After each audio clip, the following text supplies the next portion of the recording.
I've put together approximately 35, maybe 37 videotapes, and all the information comes from a book dictated to me by God as his righteous servant, a man described in Isaiah 53, and the man described in chapter 11 of Isaiah, the descendant of David, the twig from a shoot that grows out of the stump of Jesse, and it is a stump because of the vanished and failed ancestral tree of the kings of Judah, the line of Jesus. He cannot be the man of chapter 11. He's not the anointed one. He's not son of David. None of that's true. The other book, that book is called Isaiah 53 in the Day of the Lord. And there's about 3 chapters in those particular videotapes that come from the second book that we wrote not too long ago. He dictated to me. It's the story of my life. It's to show you how I fit the verses of Isaiah 53 with regard primarily to suffering, familiar with disease. So that would be wounded, and as it turns out, cancer.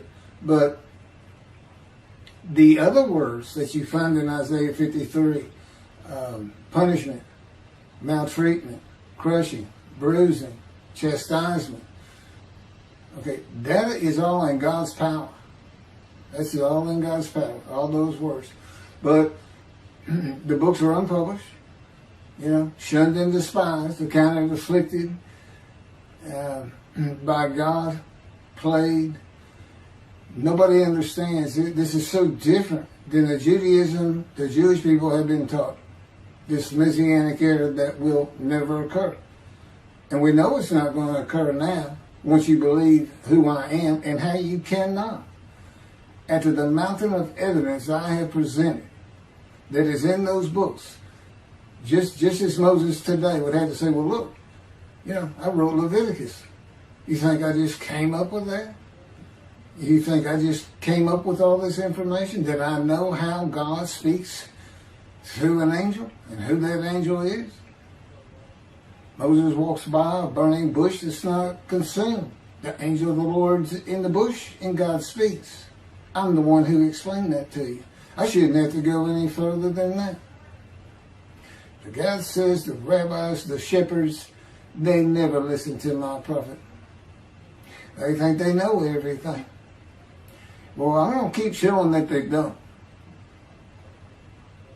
This is primarily for the people who listen to them and not them. I don't expect them to ever respond. Because by responding, they have to say they've been wrong. Or that's just not what we believe. And so they won't change. The bottom line is they make money on it. That's the bottom line. God had me watch a video of Toby Singer just for this one purpose I'm about to tell you. He said, watch him raise his hand. He raises his hand to do his hair or rub his nose or something, and it's this big, big, fat gold watch. And this is how you know this is the God of old. He said, look at that. Look at that. I said, well, he does dive. He skin dives, scuba dives. So it might be a scuba watch. He said, that's no scuba watch. That's just a big, fat gold watch for everyone to see. And he makes his money on Isaiah 53. God says, at least that's how he really got going. I don't know. I know he has a radio show. But remember, I'm in the fire of refinement. Everything God does with me is to draw emotions because I'm going to be emotionless once I get to Israel, for the most part. He'll let me feel what he wants me to feel. But nobody can get under my skin. You can't bother me. Even if I seem like I'm mad, it doesn't carry over to my insides. And I don't think about it any more than while I'm, as they would say today, on a rant, getting on somebody. But, I bring his reckoning. I laugh. I tell him, you know what I am, don't you, God? He said, I know you're a lot of things. I said, no, I'm the reckoning, and I am the wrath. That's what I am. He laughed. Holy Spirit laughed. That's what, yeah. I say, righteous servant, David the shepherd, Elijah, prophet like Moses. I like wrath. What's his name? Wrath. What does he do? He brings a reckoning. But anyway, I'm going to go through these early years of mine before God spoke to me. It's chapters 1 through 6. Chapter 7 is God speaks to an atheist, and I've already videotaped that. Walking with God, and something on visions and visuals. So the first chapter, this is what he told me to write down birth and tragedy. I was born in Bryan, College Station, Texas on February. This just in from the Holy Spirit, yes. Like he couldn't ask me before I started. Yes. Oh, this is only for the people who come to believe in me. I don't expect anybody who's been viewing these materials and, nobody's really subscribing, a handful, to be believed. Again, I can't imagine. I don't know what you people want. I don't know who you think's going to come to do something different. How are you going to know who David is?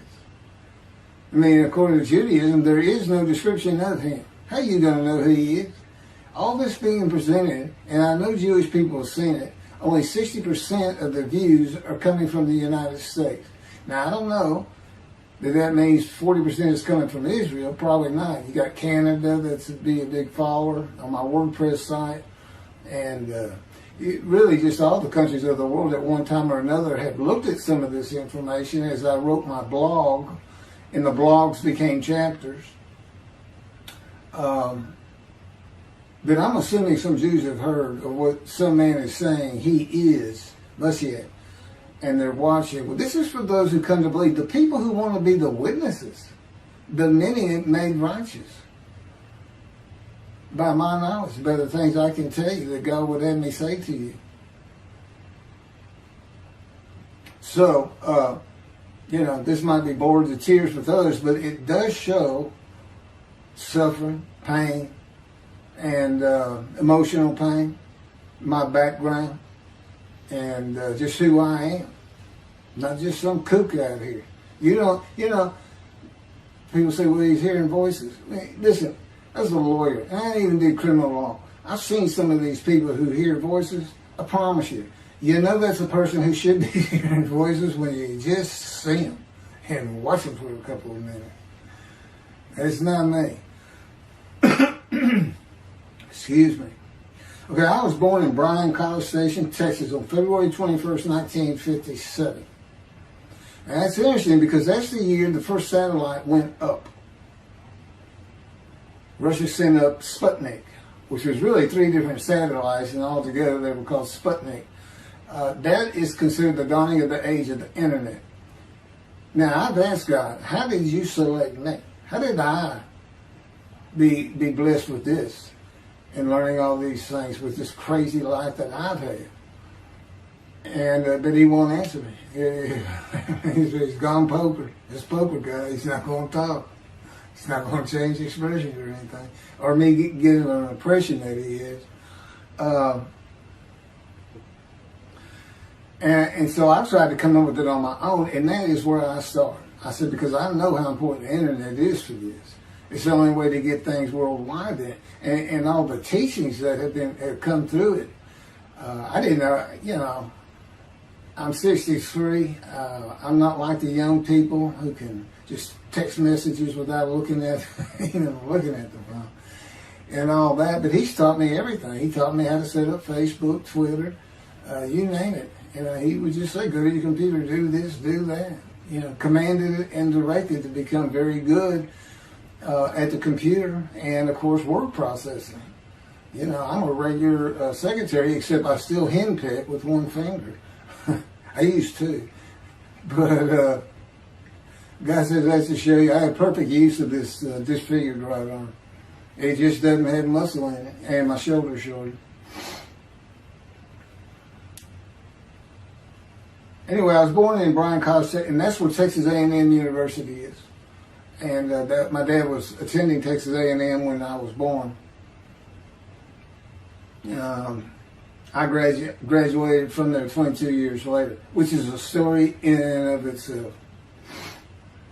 So I was born premature in the 7th month of my mom's pregnancy. I was born in February, and there were many complications. My parents were told I would not make it through the night, and they should just take me home. Mind you, this is 63 years ago. The biggest problem was that my insides had not fully formed, and it was impossible for me to take milk. Mammy, my great-grandmother, told my parents, boil rice. Feed him the rice water. It's got all kinds of nutrients and minerals in it. Dad says he threw out a mountain of rice those first few months. And it would not be my last encounter with death. So my dad graduated and we moved to Metairie, Louisiana. And his first job as an oil and gas geologist. He looks for oil and tries to sell deals to people who can raise money to drill. He gets money up front and a percentage of production once they get their money back. That's what he's done his whole life. And I became, as a lawyer, I became board certified specialist in oil, gas, and mineral law because I had found it so interesting. As a young boy, I became interested. But he rarely had time for us. The other part, I said, okay, well, I was born when the dawning of the internet, so he's got a selection process for 57. And I come from a dysfunctional family. Lots of drinkers, lots of fighters. And on my mom, her grandfather committed suicide. It's tragedy. Birth and tragedy. In the Great Depression, he lost everything. He owned land in what is now downtown Dallas. But then when she was about 4 or 5, her mother went down to the Market Square in Crockett, Texas, small East Texas town. Everybody has their courthouse in the center of town, and there's streets on either side with stores. She went to the hardware store and purchased rat poison. She hadn't gotten hardly out the door when she opened it and took it herself. Died right there on Main Street in the middle of the day in a little small town. I don't know how long that would have been. My mom's 85 or 6. She was 4 or 5. Almost 80 years ago. So I'm sure it was quite an event. And her dad took her and her sister's about 2 years older, to Metairie, and not Metairie, to someplace in Louisiana. But could have been Baton Rouge. And her father became a elevator operator. And you can still find this in Houston when I was at law school. I went to law school downtown Houston, but South Texas College of Law. And at the courthouse, they would have somebody sitting in there on a little stool and with a lever and take you up or down, take everybody up or down. With all the lawyers coming in for the court cases, it was packed. I'm sure they've done away with it by now. But that's what he did. And they found him one day or night. He had taken out a pistol, he shot himself in the head and killed himself. So now she had suicides on both sides of her family. And her father's brother took the 2 girls in. He actually adopted them.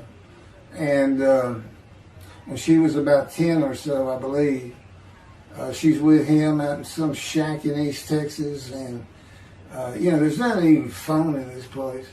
And he took a shotgun, and I'm sure he'd been drinking. They were all known for it. And blew his head off right in front of her. I mean, that's all the circumstances I know about it. It doesn't sound like a good scene at all, but it scarred her for life. Okay, we've been taking care of her from the get-go. My father amazes me to no end. What he has done to care for her. See, they knew that was his sweetheart. Eventually, now at 10 years old, that's who he married. And they're both from Crockett, Texas. Small town people. I still take care of them. They've taken care of me for 10 years. Got to me from society. He made me quit law. terminate my law license in Hawaii and Texas, and took me into poverty. I've been in poverty for 13 years until I just now filed for Social Security early. But I give them more than 90% of it to make up for everything they've given me for 10 years, 13 years. While I'm in God's fire of refinement, learning everything I need to know. And I have learned much. There ain't any question.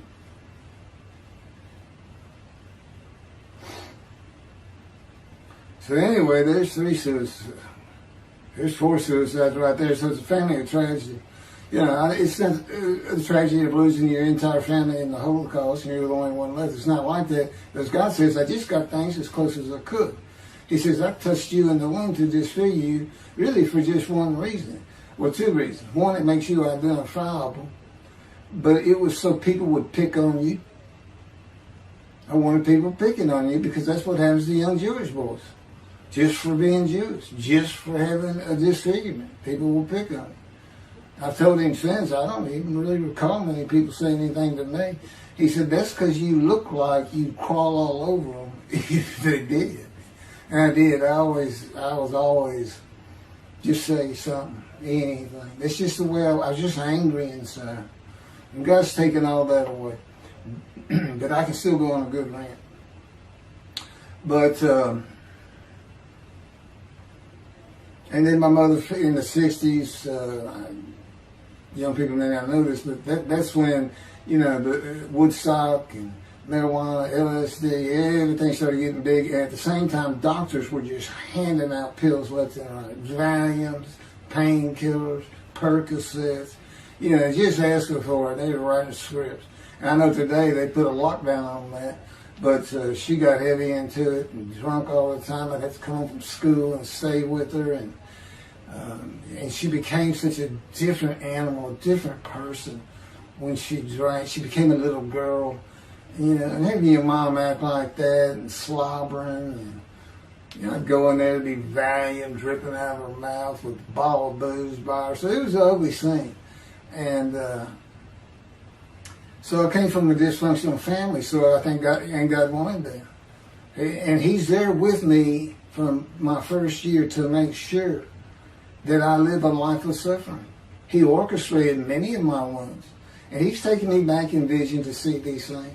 And His visions, one thing you don't pick up in the Bible, when I say Bible, I'm talking about the Jewish Bible, the Hebrew Bible, that's not, unless I say otherwise. Which is like when God says, my peoples. If He just says my peoples, He's talking about the Jewish people, the chosen. I mean, He may say the peoples of Moab, or just by the context, you know, He's referring to another group. But that comes up all the time. So, to add to that, she tried to kill herself a few times. And when I was 10, my dad was at a Texas A&M game in Dallas. And I know it was 1967, so I was 10 years old. Because I'm very familiar with that particular game. It was against Bear Bryant and Alabama Crimson Tide. And he had coached at Texas A&M. So, as you can tell, me and my dad are big Aggie fans and football fans. But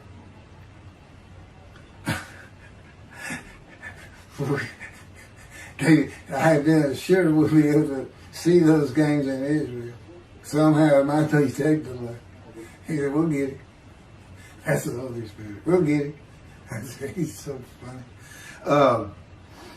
I don't know where my sister and brother were, but I heard some noise and I went down. It was about 1 or 2 in the morning, and our stairs curved, and there was a little bay window cut out, and I looked down out into the living room. She's laying newspapers out, and I just sat there watching. I didn't know what to do. And she got down that paper and took out a butcher knife, not a razor blade, a butcher knife, and opened her wrist up. And this happened again years later when I was in high school. She opened her elbow up, and that was god awful. I don't know.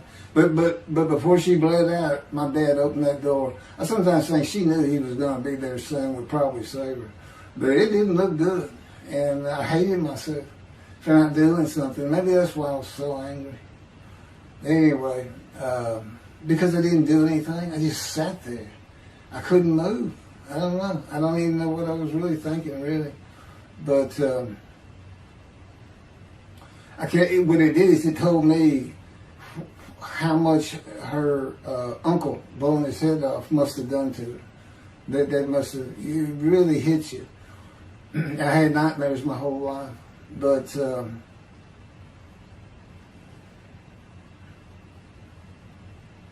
I was 16 when she did the thing with the knife. But you know what? My dad finally got her he got her the best psychiatric care in Houston, Texas, and that's big because we got a medical center that's renowned throughout the world. And they put me back together many a time. And she never did that again.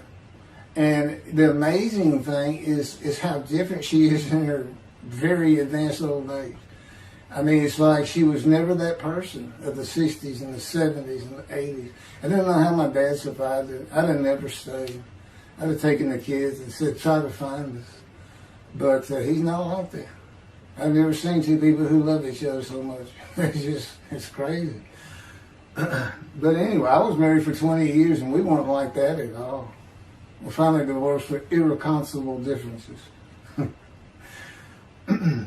Okay, my first major surgeries when I was 2 years old. My first surgery. Up above here, I have a scar. I had my first of many surgeries. Been born without my right pectoral muscle, small shoulder, withered arm. And then there was some, the movement of my arm was restricted. There was some tissue in here that had to be cut out. So they opened me up and did that. I was born right-handed, but I do everything left-handed. Except for light things, like I shoot a basketball right-handed. I throw a ball right-handed. Darts, things like that. But bowling, I'm left-handed. You know, anything heavy. And I was quite an athlete. If I'd had two good arms, I'd have probably been on scholarship. I was already offered a partial scholarship at a small school for track, even with this bad arm. But I just didn't have the fast start. You got to have two strong arms just pushing out in front of you. But I was some kind of quick and fast. So, we moved back to Houston to a place called West University, a suburb. And this little story, I don't even like telling it, but God tells me I have to. And he had something to do with it. But I'm not going to go into that part of it. So anyway, I had decided when I was in second grade, I was tired of school, didn't want to go anymore. I don't exactly know why. I just know I said, that's it, and I'm not going. Dad came to get me up and take me to school until I'm not going. And it was on. He was going to get me there. It took him about an hour to get me to the car. Fighting and screaming and running around, hiding, getting under bed. You name it, I was doing it. And but anyway, he finally gets me to the school, but he's too tired. He wasn't even going to try to get me out of the car by himself. So he get out, and he goes and gets the principal. Now, my dad's about 6'2", but he's real slim. And but he comes out with his principal, who's taller than he is, and he's a hefty guy. He's burly. Anyway, so they come, they said, get out of the car. I said, I'm not getting out of the car. I'd already locked the doors. Only the two front doors locked, and it was those locks that you pull up and push down. And so my dad used the key, and he popped that lock up, and I slammed it back down. Said, I'm not going to school, I told you. He threw some keys. They started throwing the keys to one another over the roof. The principal was driving the same thing, and I'm slamming his door. I'm leaping across the car. Man, I don't know how long I went, but they finally, in 5 minutes maybe, seemed like an eternity. I was terrorized. That's the way I look at it. Anyway, the principal got it open, and I saw that door open, and I got back on the far other side of by the steering wheel with my back against that door. And I curled up like a ball, had my knees on my chest, and he reached in to get me, and I unleashed on him, kicking him in the face with everything I had. It broke his glasses, and his orbital bone got shattered. So, That wasn't my first principal either. There's another one. So, but anyway, so they carried me in, and it was very embarrassing. I was crying. But again, funny thing, nobody, because I stayed with this same group for 9 years, going to West University and the junior high there that you go to. Nobody ever said anything to me about it. And I knew some of those kids that were in that class.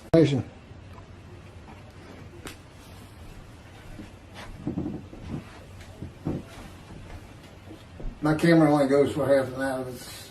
I can see on the screen that I have pointing towards me that when it runs out and I have to turn it off and turn it back on. But anyway, that ended my fight with my first principal.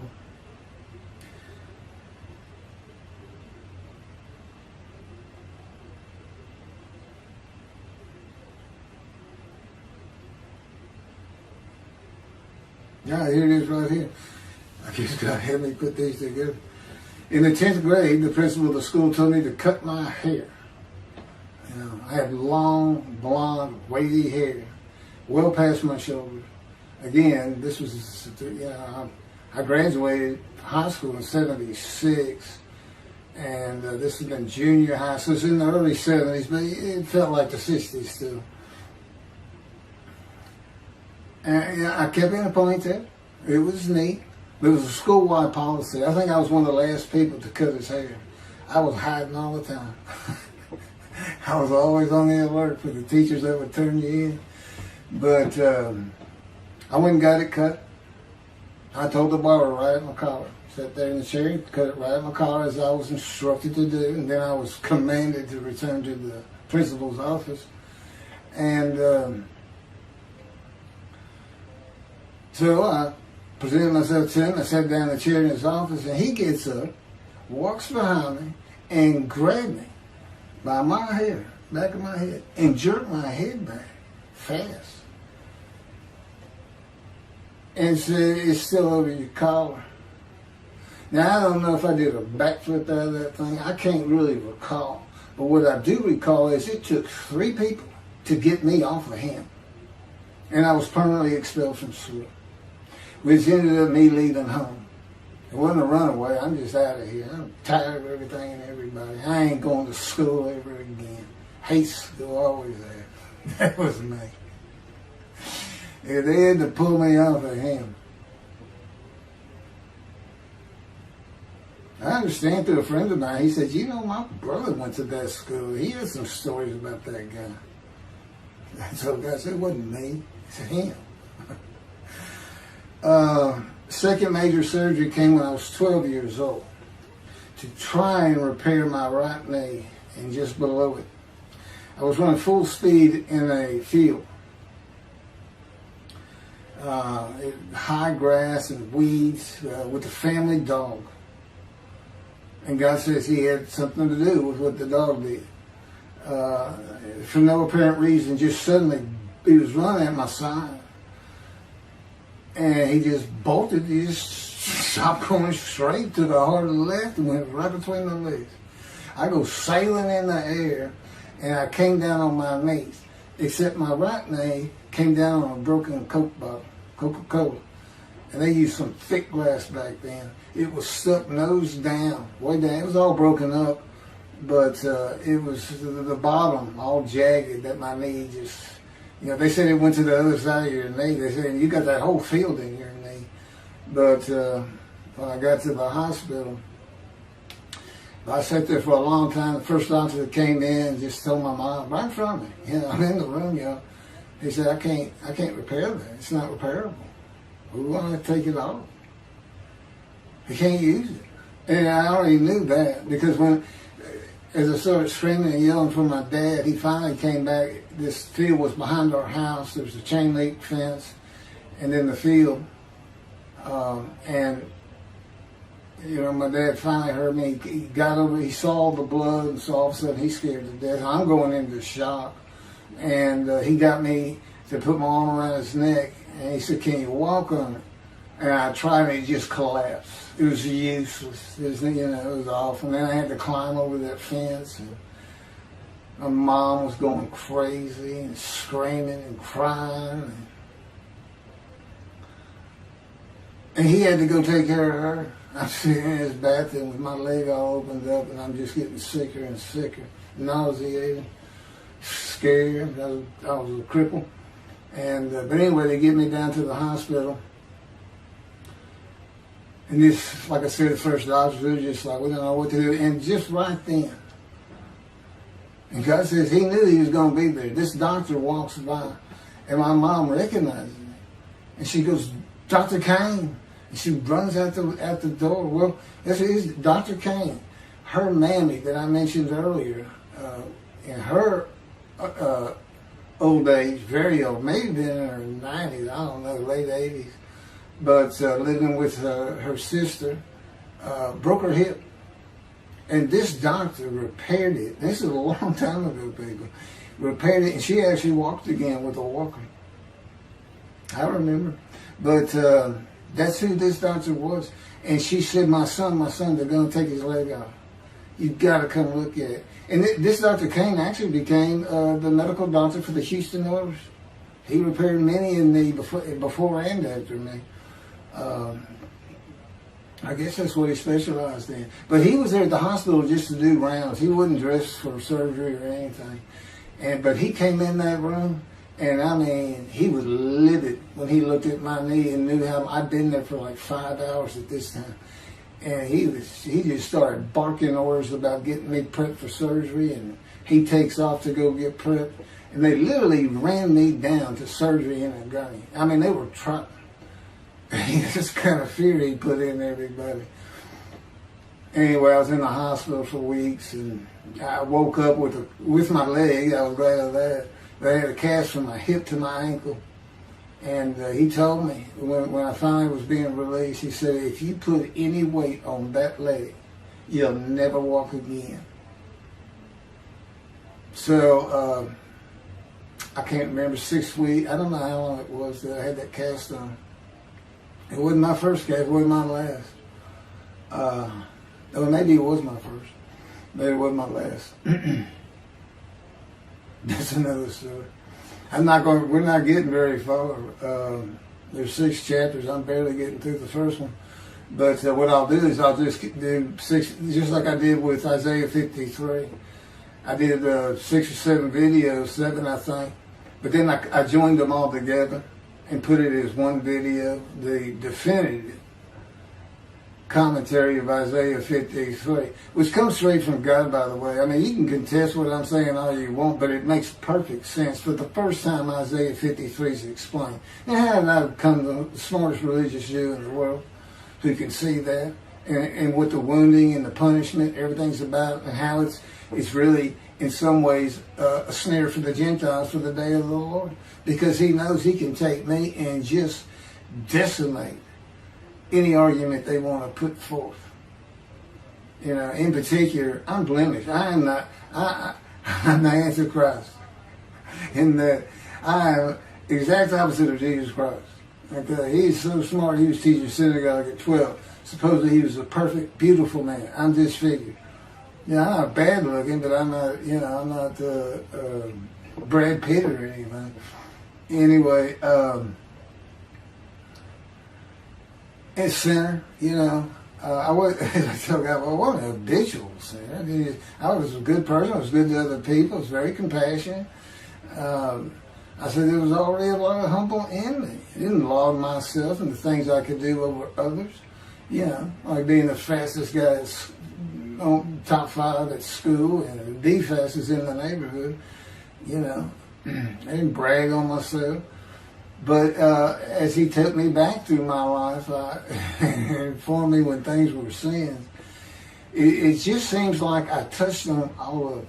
And if murder in your heart is actually committing that sin, as the Christians say, I don't really go with that, but then there's really not much I've missed. So I'm a sinner. And, all Jesus can say is, well, I'm a sinner too. I lied. All you got to do is read the scripture in the Gospels. You see where I'm lying. That's easy. And I came from the banished line. I thought I was the man of Isaiah 53. I thought I was going to be exposed to death, but given long life. This is what he would tell you if he was here. He said, but you know what happened? They crucified me. And on the cross, I realized I'm not that man. This isn't exposure to death. This looks like a sure thing. Father, Father, Father, why have you forsaken me? That's Jesus Christ saying, I'm not the man of Isaiah 53, and I just figured it out. That's what that is. I ask God sometimes, you sure you didn't have that written? Why on earth would they write that down? At least forget about it. We need to forsaken me. That's what it's about, Christians. They got their way. They can explain that being counted a sinner means he got crucified with the sinner beside him being crucified on each side, left and right. So there's three of them, so he's counted a sinner. Okay. You know, it's supposed to be descriptive. It's supposed to be able to find a person through this. You might tell Judaism the same thing. You know, this is to find somebody. It's not the people of Israel. They're all kinds of people. Now, we're looking for a guy, so God can have a Moses. Why? We have a new covenant. Why? It's the day of the Lord. Why? Jeremiah says so. That's why. It's so easy. The land blooms again. Okay, and he's coming with a covenant friendship with the temple. So the land blooms again at a time when there's no temple. Jerusalem's going to be rebuilt. It's a metropolitan today. This is no Jerusalem of antiquity. The old city might be too big. And I'll make a new covenant with you. I'm going to forgive all your sins and remember them no more. That will cause Torah to be written on your heart. It's a metaphor. Let's think, when did he do this before? Oh, that's right. Assyrian Babylon exiles, Isaiah was writing for. God said, I forgive your sins, remember them no more. They became a holy seed, and what they did? They built the second temple. What are we missing? The third temple. It's so easy. So it is the day of the Lord. There ain't any question of that. I'm just telling you, it started with the Russians. Said that Sputnik. Those old Ruskies.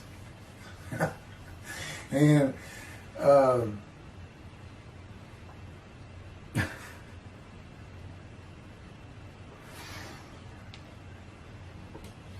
and he's bringing the covenant, but he's got to have a Moses. He said him, send a prophet like Moses. So he was saying, it's Joshua. No, it's not. God needs him today, the day of the Lord. And guess what? He gives us a description of him. He knows this is a time of secularism, reliance on science and medicine and doctors. And you got so many more people who the only book out there is not the Hebrew Bible. There's a lot more books than that. You know, there's all kinds of distractions, television, cell phones, computers. You know, back then, you know, you just sat around and said, what do you think God's doing? I don't know. Wish he'd send some rain. You know, it's just, I said it's easier to get them back then. But here it is. It's here.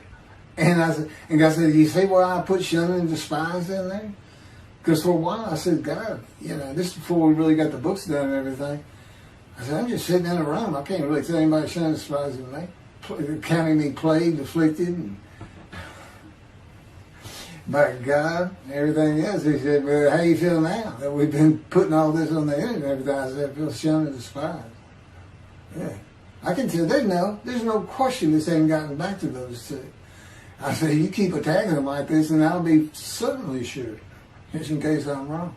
But, because he won't actually tell me, he won't tell me anything, this is a rule of thumb, he won't tell me anything that I cannot find out or become knowledgeable on or informed on of my own, which means about nothing because we're in a room all the time. The adjunct of the Holy of Holies is what I call it. I live in the I'm like the priest who can, the only person who could go into the Holy of Holies was the high priest.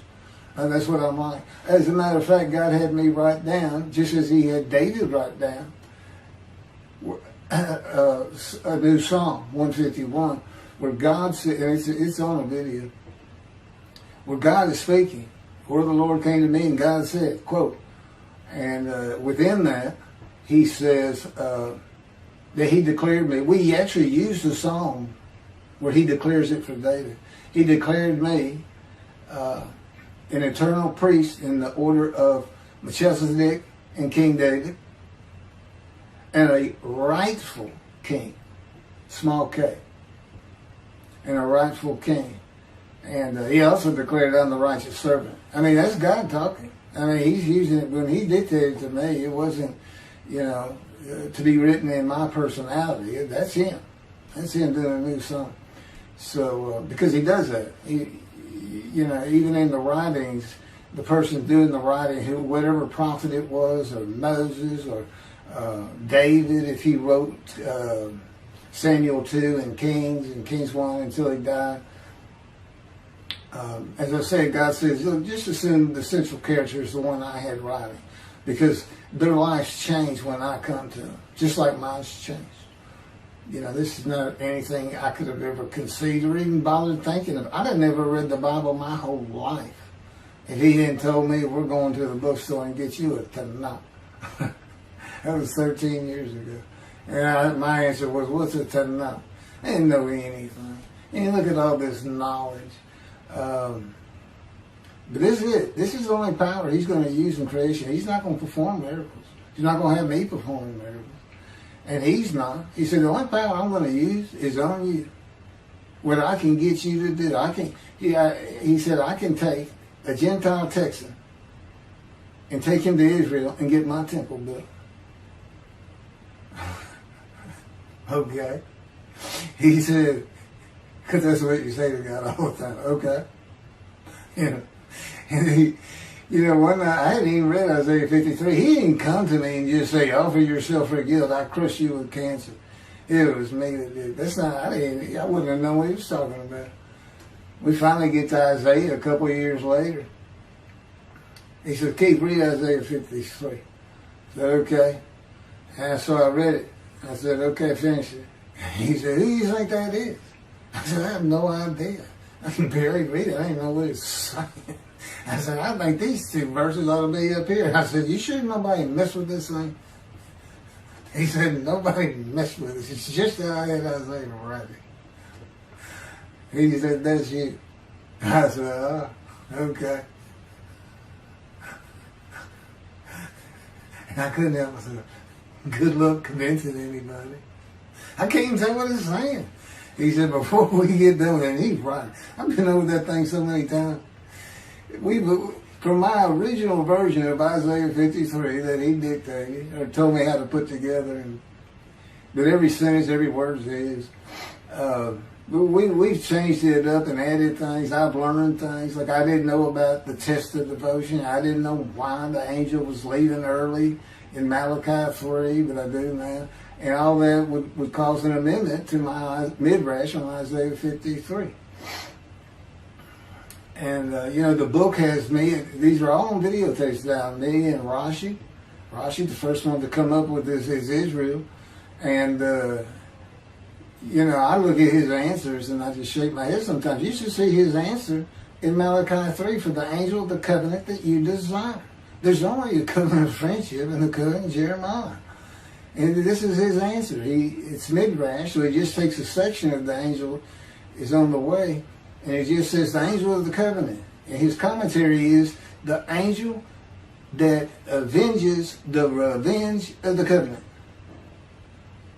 I said, what does that mean? What was he talking about? I said, the guy's being funny. He said, I don't know. I said, you do know. He said, well, I'm not telling you. So, God likes to feel as though he's laughing. He doesn't actually laugh. He sends me a perception that he does. Or he uses me to laugh. I've mentioned that in a video. Because he can't. Well, he controls my words. I learned that in walking with him. Just one day, I'm talking out loud as we go. I'm discussing man and divine beings as though I had a sermon I was giving or a speech to somebody or a seminar. And I'm rolling, and I can tell he is really making this thing rock. He's taking me from here to here to here, and we're going. And I'm going. And all of a sudden, I use a word or a couple words that I simply don't use. And they're not what my mind was even thinking of. They just came out. And I just stopped. I said, did you do that? I didn't even say, hey, did you just make me say these two words? Because I knew he knew. I said, did you do that? He said, I did. He was almost indignant. I did. I said, okay. Anyway, that's where it all started. Now I know. Okay, guess who that is? That's the Holy Spirit. Using me. He doesn't sound like that. But he'll use words like that. He said he was getting bored. They like to cut. I mean, let me just say this. This is part of God you don't know. And it's not all the time. It's just some of the times we do tend to get kind of silly in here. But, you know, they do things after a while. I'm like, you know, I feel like a kindergarten teacher, and I got two of those kids that you just shake your head at. You say, this is a handful. These two are nothing but trouble. Always fooling around, looking for a laugh. And the Spirit's always working in heaven, death, God laugh, as it were. Again, he doesn't actually laugh. He just, it's a perception that's his emotion. If God has any emotions left, because worrying about other people's pain is not one of them. He made that clear to me. I don't care about your pain. And just saying it makes you mad. He says, see him drawing anger. And he'll do stuff so many times over and over. He says, it's easy because now it irritates the fire out of it. He just started. I said, how do y'all keep doing this stuff? And one day I told him, I said, I got it. Which means it actually came from them. I got it. You never grew up. You never got sent to your room. You never had to climb that mountain to achieve something. Put yourself out there. Nobody's ever whooped you. He said it. I said, that's what it is. You never grew up. That's what it is. Yeah, I'm dealing with the child God. That's what I'm dealing with. That was my argument. And then he came down as mean, very serious, mature guy. And I didn't bring that argument up anymore. But that's how it gets with me sometimes. It's an incredible lot. For me, I'm not going to get to him. I guess I'm at the end. I'm getting close to when I got shot. I thought that was a new chapter. Oh, it's not. Well, I'm going to pick, this is getting long. Anything over half an hour, we try to stop. Now, my Isaiah 53 is 5 hours. But, yeah, you don't have to watch it all at one time, of course. He doesn't hardly let me watch it. Yeah, I don't even watch them before they get posted. He said, no, you watch it later. Because it comes on my TV that he got me.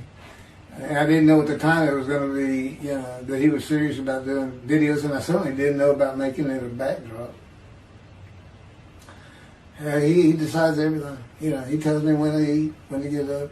I don't sleep hardly at all, 2 or 3 hours a night, and sometimes less, and take a half hour nap sometimes. But I found out I feel fresh. You know, I don't need that much sleep. He said, well, you're not really doing anything. Why do you need a lot of sleep? And see, that used to make me mad. Now I just laugh at it. Thank you very much for listening. I'll pick this back up on another video, and eventually I'll put these first 6 chapters just like I did Isaiah 53. Because it's a book that he dictated to me. I can't get it published. I'm going to put it on YouTube. That's why I'm reading it. And as I said, if you don't want to listen to it, don't listen to it. But the information that's in these books and in those videos is, that's my proof. And quite frankly, God says if that's not enough for them, well, that's just too bad. Utter destruction is what they end up getting. They better learn how to listen to the prophet. See, it's no different than the people back then. You'll say, well, why didn't they listen to Isaiah? Why didn't they listen to Ezekiel? Why didn't they? They laughed at Ezekiel. That's what Rashi says in his commentary. I didn't know it was laughing at him, but they just ignored him. Yeah, everybody thinks they know it. But in any event, I do know there's one chapter we haven't put in there, and that is recognizing a prophet in the time. It says Moses vouched for Joshua, so he didn't have to be tested. Now, the problem with all that is, and I think why God hadn't had me put it on video, is that they're looking for a seer, somebody who can see the future. But see, that's antiquity. I mean, that's not what you're looking for today. Moses wasn't a seer. And none of the prophets were seers. They just wrote down what God told them to write down. God's the prophet. Is the one making prophecy. And what he does, he doesn't actually just quote see the future. He walks it through. He says, okay, right here is when they're going to send up a satellite. This is where humanity will be at that time. He can walk it through in his mind. As I mentioned, his eyes, he doesn't have them. It's just his absolute knowledge of all things. He can form a picture of this room. Me, it's in here. He knows every atom of my body. And it's like he does a vision for himself, a visualization. That's what I call when they put pictures in my mind. He says, and he puts it into the spirit's mind. And they're both within me. You know, the big cloud that just came down. If you're sitting in a room with me, it envelops you. But it engulfs me, it goes through me. My little spirit cloud becomes part of the big cloud. That's why God is in his spirit. Here's the elements of spirit, here's the elements of God's presence, his mind. Two clouds, they just come together, they can be together. Okay, but God's still one. He created the other cloud. And then in this room, filled with them, my little spirit is like a little cloud that just came in and part of it. That's who I am. That's a man in divine beings. Okay? No, it's like nobody's really expecting it. Well, maybe it's because you didn't know these things. And now they want that, you know, I get the feeling, shunned. Shunned means I'm not looking at that. It's not like a kook. We by faith, by the fundamental principles of Rambam from the Talmud, from his diagnosis of the Talmud. Why don't you do your own? Why don't you throw the Talmud out and learn some new stuff? Why don't you get out of antiquity? Every religion has an end times like that. Every religion ends up with utopia for its people. Everybody. Well, don't be like everybody. You're the Jews. Throw that out. Let's get practical.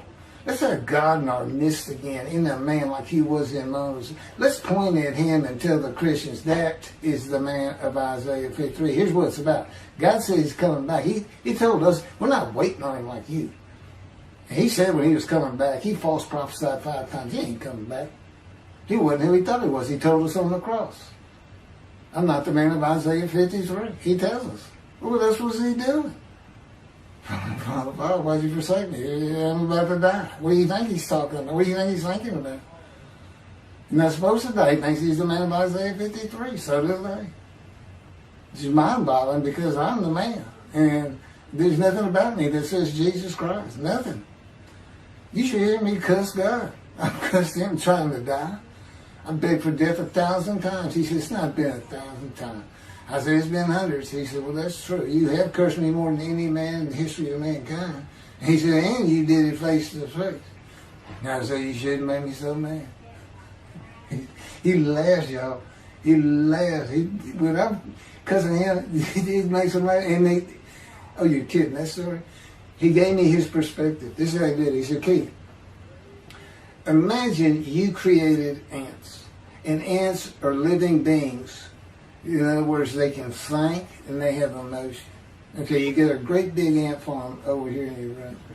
Okay, you decide you're going to get one ant to get all the other ants to do stuff. But you got to get him ready. And you get him ready the way I'm getting you ready. Now, he's mad at you. Right? I said, yes. Yes. And he said, now, imagine, I'm always laying in this bed. I got a big table. It's got a microwave on. I put my computer on. I got a big fan I like to have on. And he said, look over at that table. Now, imagine that ant got loose. And he is crawled up. And he is standing on the corner of that table. And he is giving you the what for in ant language. I mean, he's going.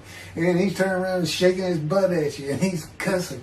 And all this. And all you got to do is go bump. And he's gone. I said, that's funny. And it is. And that's how he, that's what it does to him with me. The spirit will rile me up. I call him a troublemaker, troubler. He's so funny. But God's so humorous. There's a difference in their humor. Okay, that wraps up. I'm told that does wrap it up. I'm going to pick up a gunshot. I guess it was worse than the accident to my knee. They ended up opening me up from between my breast and my pelvic bone, and now it's been 3 times. and eventually, the lung cancer and colon cancer and skin cancer. But the lung cancer is when they told you should have died from the colon cancer. He said, but this is it. We can't treat that. It's too advanced. You're gone and prepare to die. That was 20 years ago when the planes hit New York. It was the planes hitting New York that got me up off the ground one last time to see one more doctor. The life of God's righteous servant of Isaiah 53, chapter 3, gunshot. Shortly after I recovered from my knee injury, I moved to Fort Lauderdale, Florida. I was not happy about it at all. It turned out to be a lot of fun. I made some great friends and celebrated my 13th birthday. My only injury in Florida was having my front teeth shattered and knocked out, requiring caps, which was more of an ordeal than I would have imagined. We returned to West University in Houston after 2 years. My mom was not doing well at all, and it was getting close to her second suicide attempt. I was back with my old friends and did not have much supervision from home, and I failed ninth grade. I made my own decisions, and I rarely listened to others. After being set back a year at junior high school, I made a few new friends, which led to my next serious injury. My best friend was a Spanish Italian whose father was from Sicily. And he kept a machine gun and a violin case in his office at the restaurant he owned, where his son and I were waiters.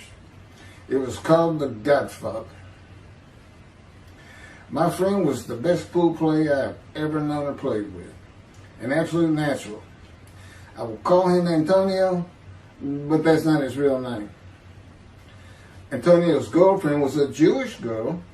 I will call her Rebecca, but that is not her real name. Antonio was a Catholic Christian. Rebecca did not practice Judaism, and Antonio did not go to church. I was a confirmed atheist, and we never talked about God or Jesus. Rebecca's father had foreclosed on a ranch about 8 hours from Houston outside of LaGrange, Texas, Fayette County. LaGrange was famous for the Chicken Ranch, which was an illegal brothel that operated from 1905 until 1973. The business served as the basis for the 1973 ZZ Top song, LaGrange, and the Broadway musical, The Best Little Whorehouse in Texas, as well as its 1982 film adaptation. T.J. Forney was known as the meanest sheriff in Texas. In the coming weeks, I would be interrogated by him outside of Shock Room 3 at Dental Hospital in Houston. This is an excerpt about him from an internet article.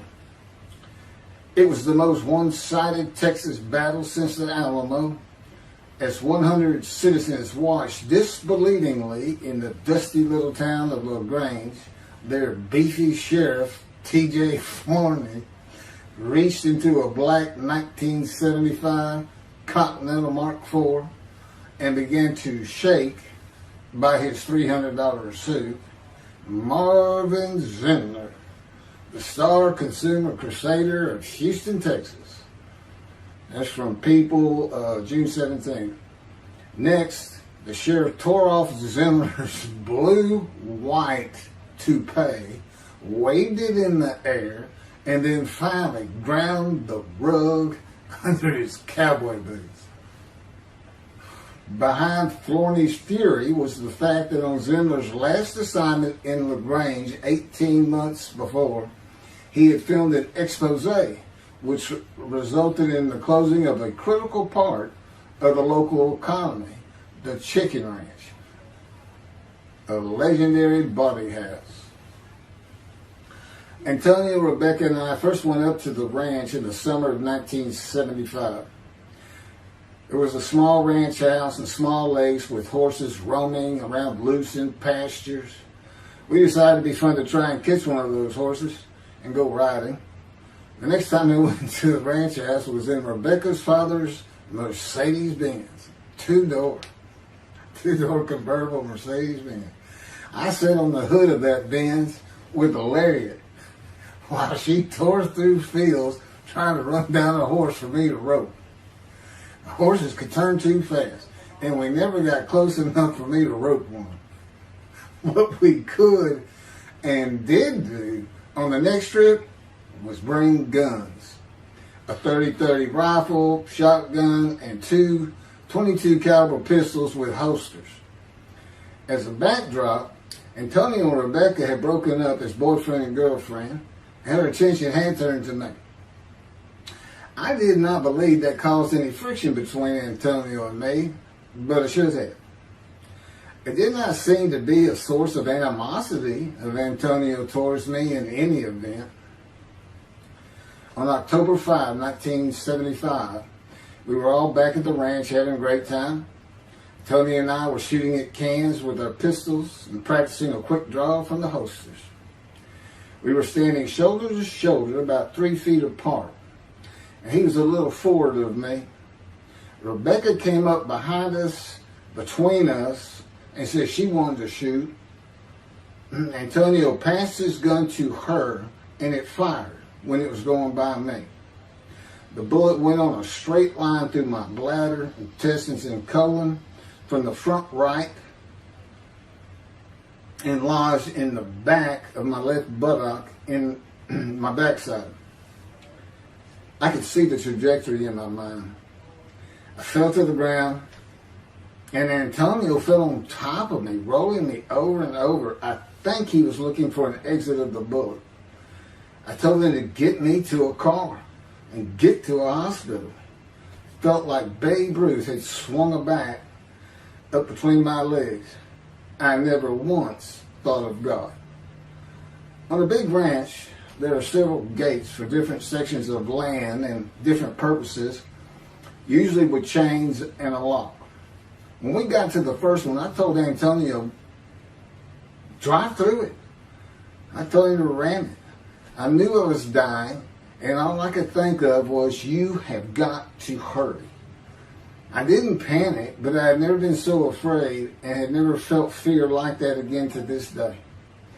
Sometimes I think I have forgiven Antonio for accidentally shooting me, but I have not and cannot forgive him for stopping at those gates. I'm still mad about it. I was seriously angry at him. We got to the LaGrange Hospital before noon on a Sunday. They had to call the doctor to come in. I asked the nurse for something for pain, and she told me my vital signs were too low. That if she gave me a shot of morphine, I'd drop dead right there. It would kill me. No pain medication. The doctor came and looked at me and said there's nothing they could do there. He told me they were getting an ambulance to take me to Houston, Ben Taub Hospital, where they operated on gunshot victims all weekend long and do to this day. It's a trauma hospital. Many young doctors from Baylor University, all around the state. It's the high desirable place to be because you're cutting all. If you want to be a surgeon, you're cutting all day long. I knew one thing with a certainty. I could not pass out or fall asleep. If I did, I would not come back. In an ambulance, I talked to two fellas that were tending to me, as much as anything to stay awake. I asked them such things as what it was like to be married, graduate high school, have a career job, but my mind repeated over and over, you have got to hurry. We arrived at dusk. This happened before noon when I got shot, so now it's getting dark. When the ambulance opened, my brother jumped in to help. My mom was standing by the entrance to the shock rooms in her fur coat. She later told me that since Ben Taub was a public hospital, it might help if they thought we had money. I didn't see my dad, but my sister told me later, the whole way to the hospital, all he could say was, to God, please don't take my boy from me. I had stayed awake for some 6 to 8 hours in awful pain. They took me to shop room 3. It was filled with people giving orders and very loud. On the table, the nurse told me she had to put her finger in my bottom, which embarrassed me. And I raised up like a sit-up and saw nothing but blood rushing from my bottom onto the table. You have to hurry is all I could say. They finished prepping me for surgery and rolled me to a hall in a line of others awaiting surgery. Then someone was saying my name, and I opened in to see T.J. Forney, Sheriff of LaGrange. He wanted to know if I'd been shot intentionally, what we were doing at that ranch, did we have permission to be there, and et cetera, et cetera. I told him I thought it was an accident and to leave me alone. I never saw him again. I didn't have to wait long. The orderlies bypassed everyone in front of me and took me to surgery.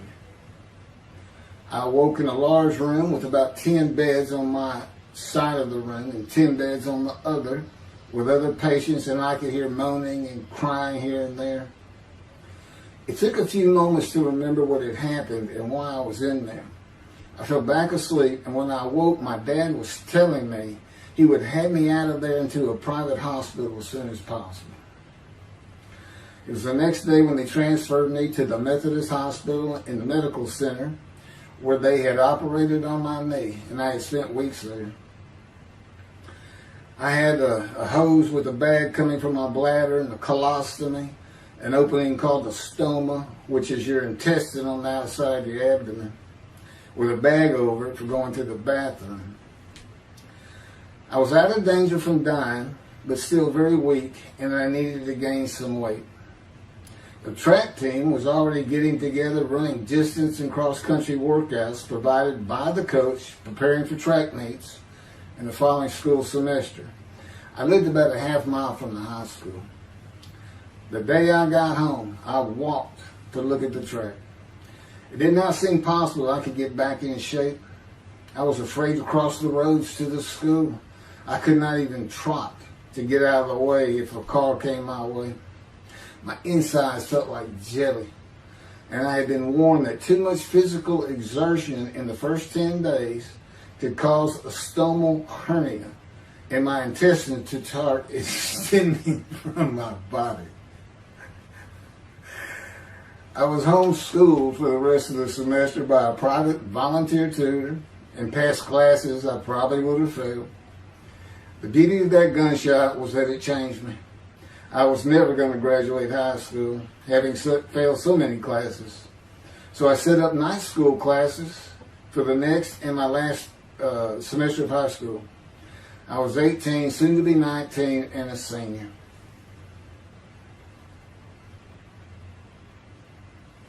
Chapter 4, College and Law School. Before the summer of 1975, one of my best friends on the track team, who threw the discus and shot put in field events and was a senior, told me he wanted to do something big the coming summer before starting college at Louisiana State University, LSU. I was only a junior and I had no plans for the summer. He mentioned this to me, and I began thinking about how long it had been since I had been to Colorado. My father, who had really good years and many so-so years, depending on how the oil and gas industry was doing.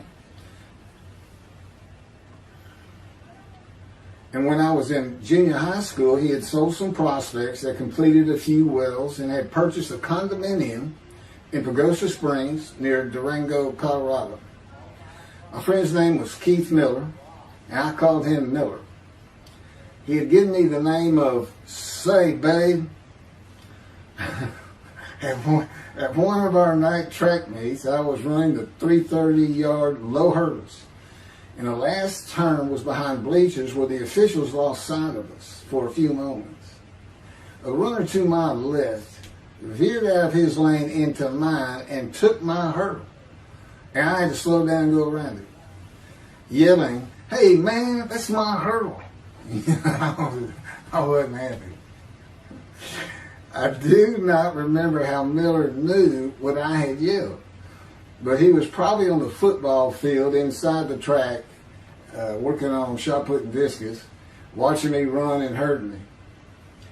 I did not really know him very well at this time, other than he was a popular senior who knew everyone, in stark contrast to me. On the following Monday, I was walking down the halls between classes, and coming in the other direction was Miller, though I did not see him. Then as he was passing me, in a loud voice, loud enough for everyone in the entire hall to hear, I hear, "Say, babe, that's my hurt." Hence, say, babe. That began a really good and fun friendship, and I got to know the class I should have been in if I had not failed ninth grade. And because I was Miller's friend, I was immediately accepted by anyone he introduced me to. I found out about 40 years later on Facebook. I looked him up and we friended that he's Jewish, and particularly because of his brother. He's got an older brother, and they look just alike. Live up in Oregon. But I did not know that. It's not something we ever talked about. Just didn't think about it. I'm sure he wasn't observant at the time. I told Miller about my dad's condo and suggested we plan a trip up there and backpack in the Womanichi wilderness of the San Juan National Forest. I had hiked there while in junior high school with a friend and his little brother. I had a driver's license in my second year in the ninth grade. The prominent 13,000-foot peak is 10.7 miles from the town of Silverton, which began as a silver mining camp in 1873, and that is where I plan to take Miller.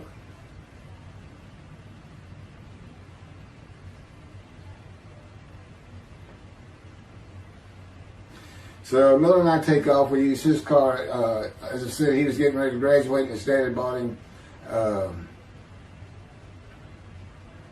Toyota. I can't remember the name right now. My dad's condo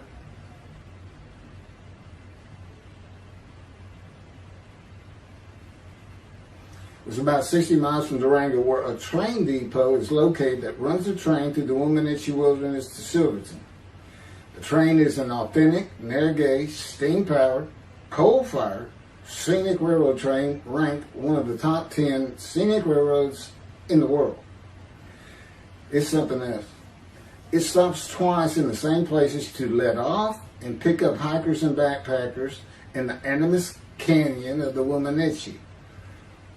At top speed of 18 miles per hour, it takes the train 3.5 hours to travel the 45 miles from Durango to Silverton.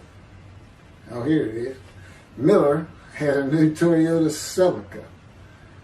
And after a day and late into the night, we made it to Pagosa, slept, and we're at the train station before the first departure the next day.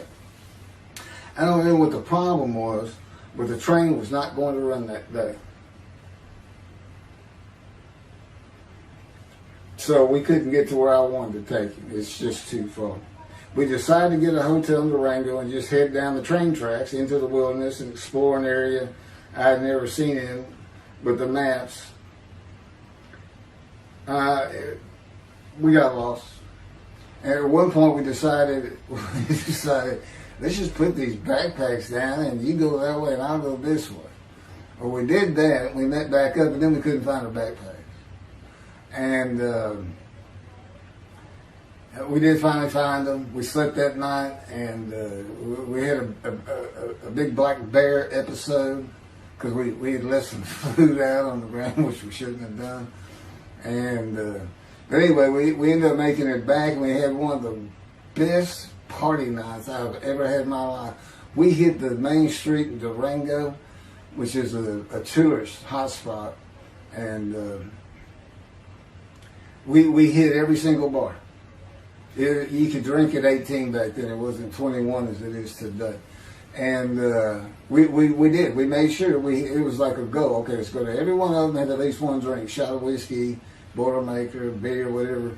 I can't really recall other than I knew I had been drinking the night before when I woke up.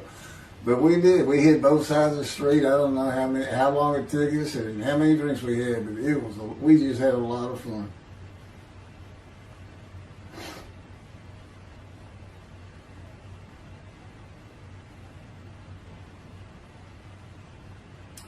Okay, I'll be coming to chapter, I guess it's 4. I don't know. I thought I was coming up to the cancer story, but this is different. This is getting into alterations while at school.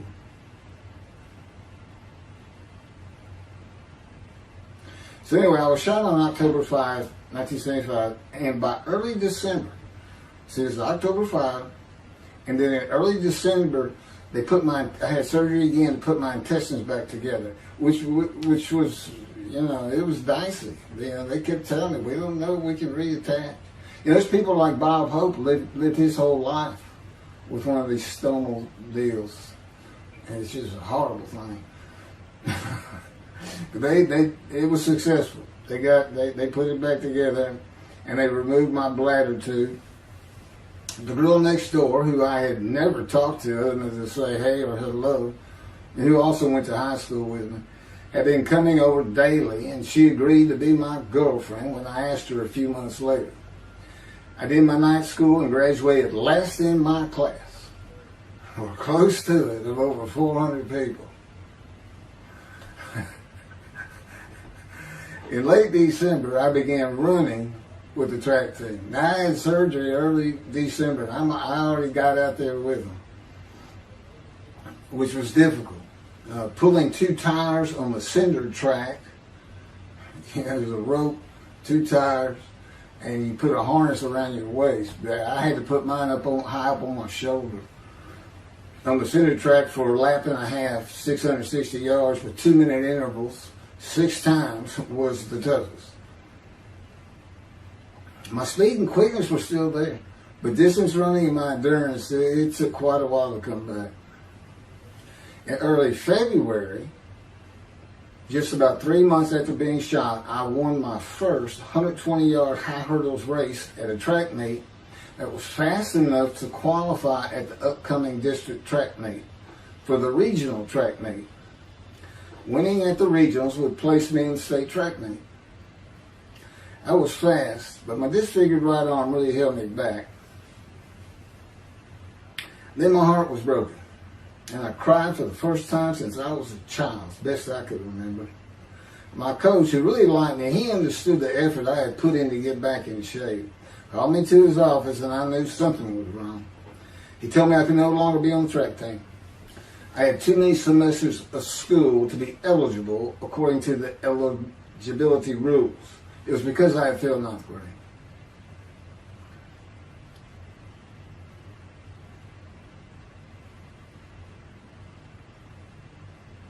And of course, I had no one to blame but myself.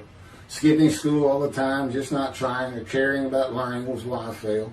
I was not lacking in intelligence and common sense as many people thought of me.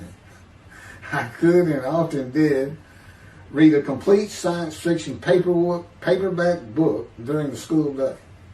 One day. I get them from my brother. I just sat in the back of each class and read my book, and the teachers always left me alone. I also was suspended from school a couple of times for fighting. First fight was in the gym in the bleachers with the principal on the floor telling us the do's and don'ts for the 2nd semester of the 10th grade. This is 2 years before I was shot. I found out he already knew me by name, and I had never talked to him. The second fight was with the same guy, but this time we took it across the street from the school. He had about 10 of his friends, and I, being pretty much a loner, I had none. They were African American, bused into school from neighborhoods far away. And I just didn't understand them, or know why they even talked to me with words I did not get, like word, or say, man, can I hold $1?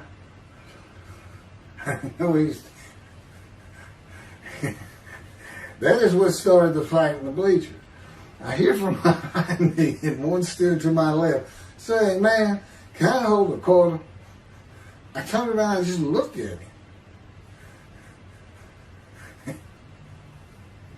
And finally said, I did not have a quarter. Ordered with the principal, I undid my ponytail. Mind you, he's sitting right behind me, and I'm well aware of that. And I brushed my long blonde hair and then reached into my pocket for some chapstick for my lips. When I pulled my hand out with the chapstick, turned out I did have a quarter. Then from behind me, I hear saying, "Man, you said you don't have no quarter." To which I replied, turning around, "I don't have a quarter for you." The next part is kind of hazy. But I do know I grabbed him by the front of his shirt and threw him down the bleachers onto the students sitting below me. That is when the principal yelled my name and told me to go to his office. The next day, the guy and his friends were waiting on me when I got to school, and we fought across the street. The principal had told me not to get into any more fights, and this is the fight I got suspended for. I remember being in, after my suspension, being in the men's room smoking a cigarette in a stall, and a group of African Americans came in, and they were talking about the fight. What I remember was hearing, "That white boy went Muhammad Ali on him." My favorite fighter. I even saw the Ali Foreman fight in Kinshasa, Zaire, live in Amsterdam in 1974. And some of my best friends in high school were African Americans, mostly on the track team where we could get to know one another. I still had run-ins with the general population of the African Americans, who everyone just called blacks back then. I never used the N-word and thought they would help themselves a lot if they'd stop using it. Mostly I think they were angry at being bussed in from neighborhoods far away. In fairness to them, white kids did not seem to like me much either. So, yeah, I looked young even for my young age, and with my long hair, about 6 to 8 inches past my collar, I looked kind of girlish, and many people said that to me. One day a friend of mine told me what it was to him. You never smile and seem to be very angry. Like if someone looks at you crossways, you're going to come after them, daring them to say something. Like you want to fight. My next suspension for fighting began in middle shop, and it was all my fault. There's not a big deal to that.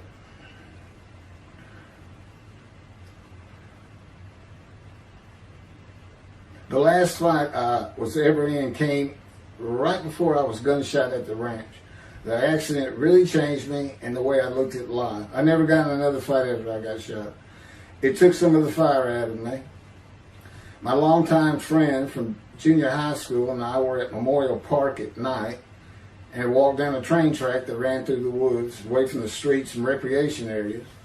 We went to the center of a long railroad trestle bridge that ran over a bayou to wait for a train to round the corner from either direction on a single track. When a train would round the corner, we had to run and jump off the trestle after clearing the bayou. We were drinking beer. As we were sitting, we started talking about the price of gas that was 44 cents a gallon in 1975.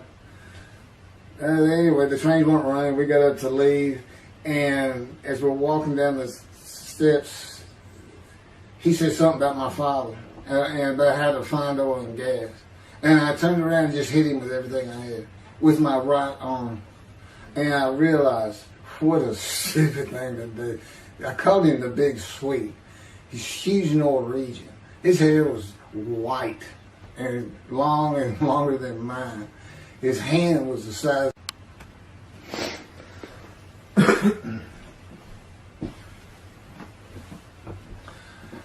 And I had nowhere to run. That was the really dumb part about it. I mean, I couldn't move. I couldn't use my quickness. I couldn't box as I had with the fellow across the street.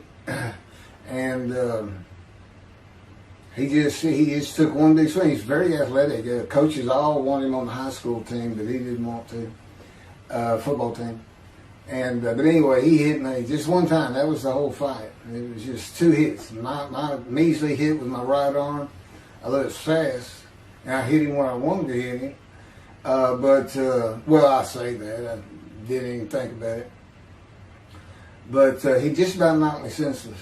I mean, I saw red. And so anyway, that was it for our friendship. We just, although after I got shot, he and I got back together a little bit. But by that time, I had met Denise next door, and I wasn't going to be going out drinking beer at the trestle anymore. I was going to get serious, and that's when I set up my night classes and everything. The big Swede.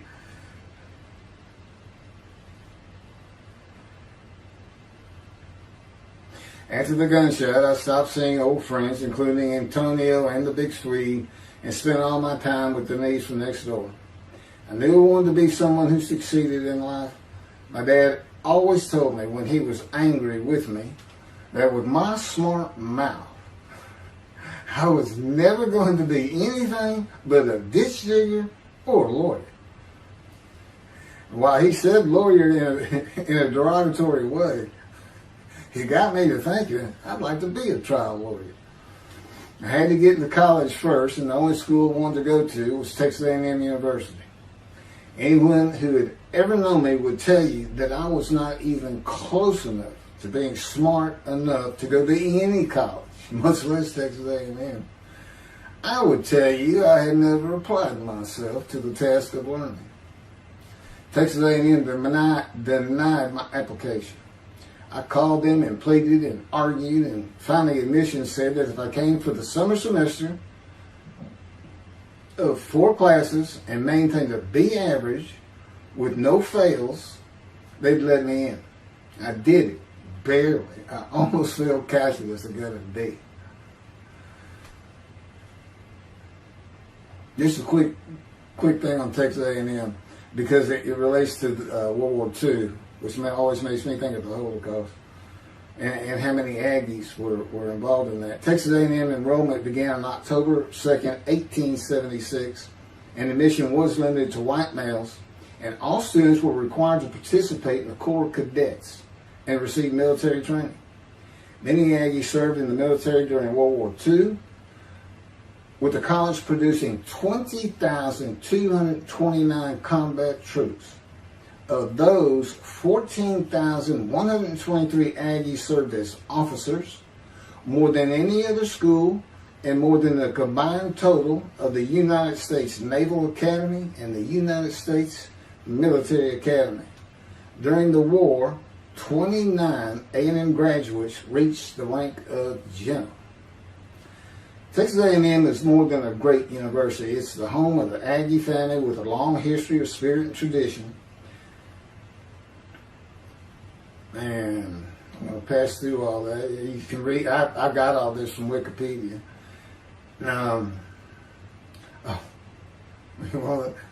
Like Notre Dame, it's a school full of tradition, especially notable at football games and in campus life, drinking beer at the Dixie Chicken.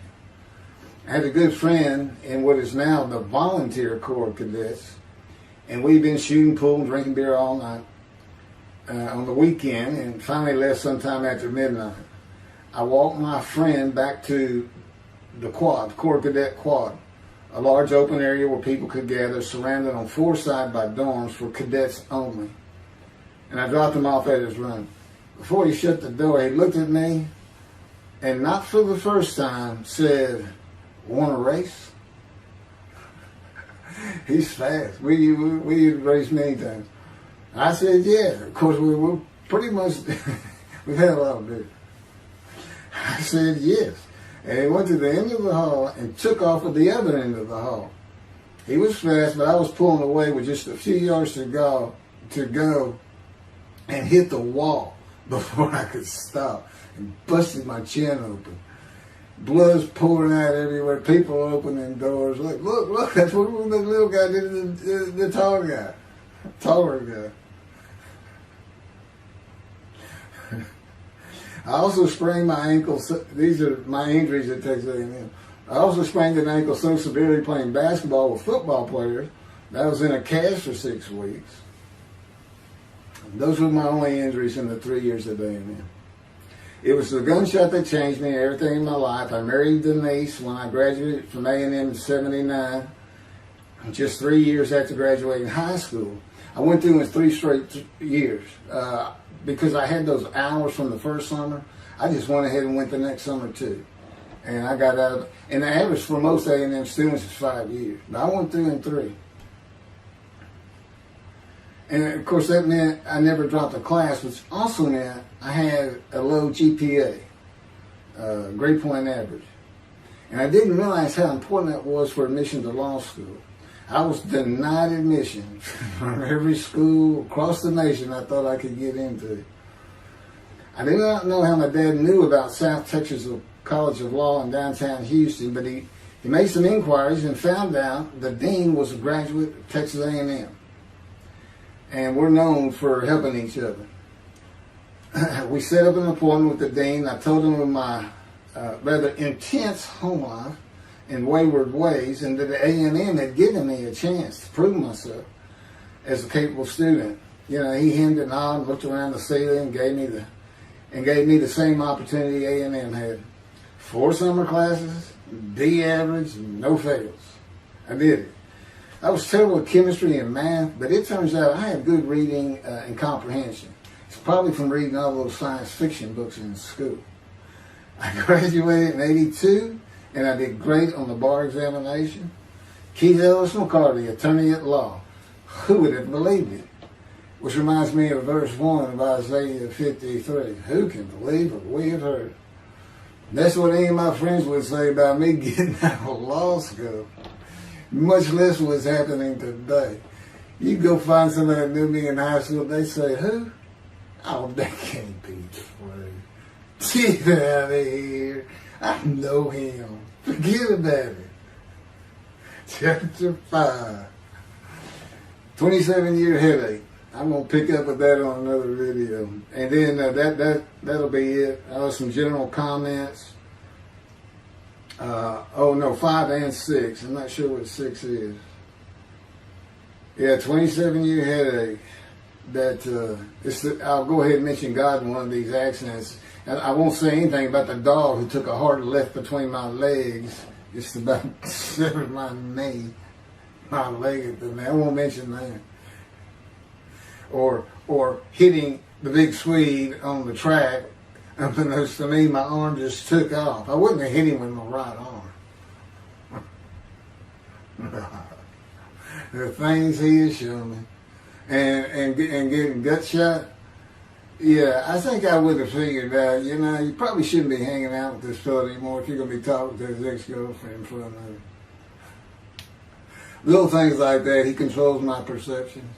Little things like that in my life to make sure I am the man of Isaiah 53. If anybody thinks I'm going to back off saying that, they're wrong. I have been through too much. My whole life is dedicated to this time, the day of the Lord. As a matter of fact, what about my day? I started thinking, what about my day? Well, he said, well, first of all, God's speaking with you and living with you. Most people say that's pretty good. I said, yeah. But anyway, here's something he's promised me that he lets me check out all the time. And I'm going to put on the screen.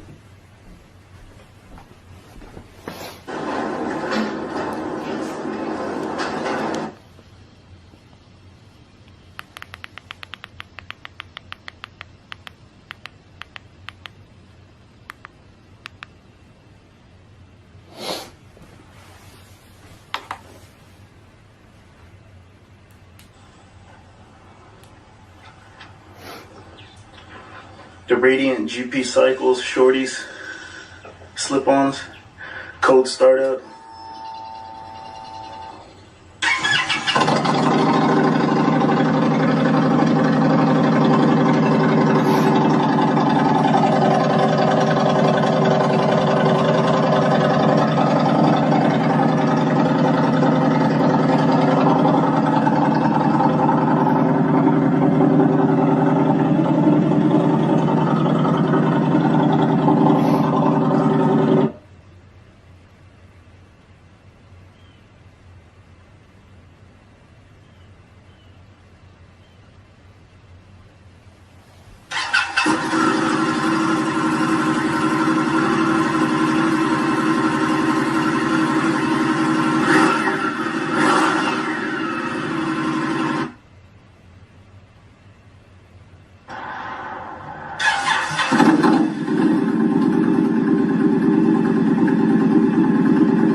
27-year headache.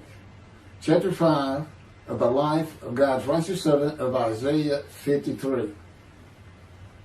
The same year I graduated from law school, 1982, my son Justin was born. In 1985, my daughter Brooke was born. And in 1988, my youngest child and daughter, Laura, was born. I was making good money, though I expected a lot more, in my first job with a law firm that specialized in collections.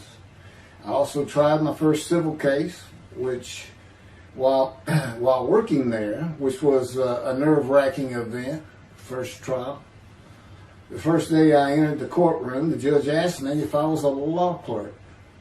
I had a very youthful appearance, though I was 28 years old, not 20, common age for a law clerk.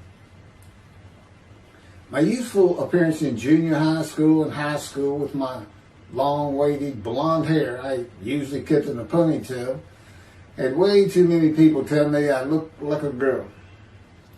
It is interesting though, at least to me, not one person in my entire life has ever said anything about my disfigured arm. I must have looked like a girl who would beat on you if you did it. When I got mad, there was no hiding it. You could see it in my face and hear it in my words. When I was 28, Brooke was born. I tried my first civil case, and the bane of my existence on earth began. A never-ending headache that I generally thought to be associated with post-traumatic stress disorder. I had terrible nightmares from my youth, but now I seem to have begun grinding my teeth, causing the temporal mandibular joint, TMJ, to ache terribly during the day, and the whole side of my head, the muscular, I don't know what you call it, but underneath the skin of the skull was always real tight, a tightening of the muscles. It was difficult to even talk to people at some points. For 27 years I had that headache. I tried everything. Even surgery on the TMJ, and another surgery where the doctor severed my upper jaw and then trisected it from my skull and spaced it to fit my lower jaw. All to no avail. I could not stop the nightmares and the grinding of my teeth. Mouth guards helped my teeth, but the pressure was still there. I literally feared going to sleep. I didn't want to wake up the next day sometimes because I knew how bad the pain would be there again. It completely ended my dream of being a trial lawyer. So I got an associate position in an oil and gas firm and began learning how to prepare title opinions for oil and gas companies on tracts of land they plan to drill on. Basically, a title opinion is you start from sovereignty, which is when the state granted the land to someone, usually great, large tracts of land. And from there, you get parceled out and cut up. And I'd be chasing one small tract within a very large one almost 200 years ago in the early 1800s. And I would have to create genealogical charts of heirship, for people who died without a will. And I had to know who the family members were. And I got very good at it. And I really enjoyed it. I'd go to small towns throughout Texas and into their courthouses where they would keep all the records of every transaction, of every piece of land in the county. But anyway, there's an awful lot to it. I do go into it in some detail in the book, but I'm not going to for this video.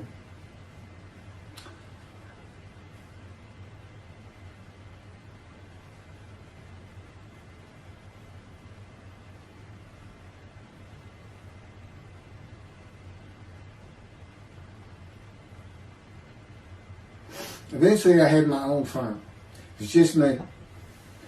In my own office, and I was doing very well, though billing hours for title work is generally lower than other areas of the law, by the hour.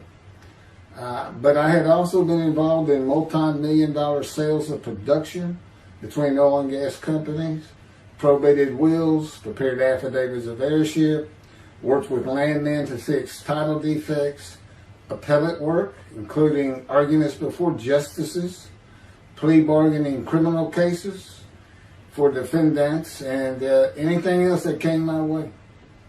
Then it all stopped, and once again I was fighting for my life in 2001. This is chapter 6, skin, colon, and lung cancer. Oh, just God would have me tell you, he gave me those headaches. When he came to me, I stopped having nightmares. He provides my dreams for me now, and often as a learning experience. But the grinding of the teeth, everything stopped, and I thought it was just because I wasn't having nightmares, and took away any symptoms of PTSD, for which I was receiving money from an insurance company for disability, partial disability, and that went on for about 7 years. Then one day we're out walking, year 7 of 13, and I had that headache. It just came, and I just stopped, and I said, "You got to be kidding! You did not give me those headaches." He said, "Yes, I did. It's necessary. You are considered the suffering servant of Isaiah 53. You had to suffer your entire life until you're suitable for my purpose," and that includes fitting every verse of Isaiah 53. At that time, I finally read it, 7 years into all this. It was about year 2, I think. But yeah, he did. And, I ended up taking painkillers left and right and drinking with it, as so many people do. I was able to maintain, my life, my work, and everything, but it was enough to put the strain on my marriage that I pretty much blamed myself for it. And I told him I did it. That's the only time I got hot. Disfigure me, gut shot, those things, they didn't bother me. But I said, you hurt my children terribly with that, because I became a bad father. I wasn't the father I could be. They love me and I love them. We don't have any serious risks. They're off living their lives and they're all doing great.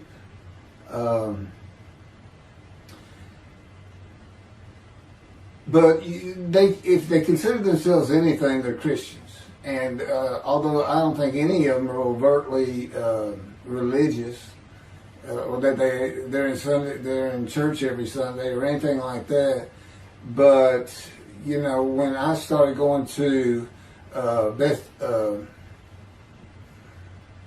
the conservative synagogue here in town, and I told them I was converting to be Jewish, they're pretty much just saying I would be a Jew, I guess. I'm not sure that I didn't believe in Jesus. It was probably more of it, God says. But really haven't talked to them much at all in 7 or 8 years. But anyway, so God gave me the headaches just to make sure.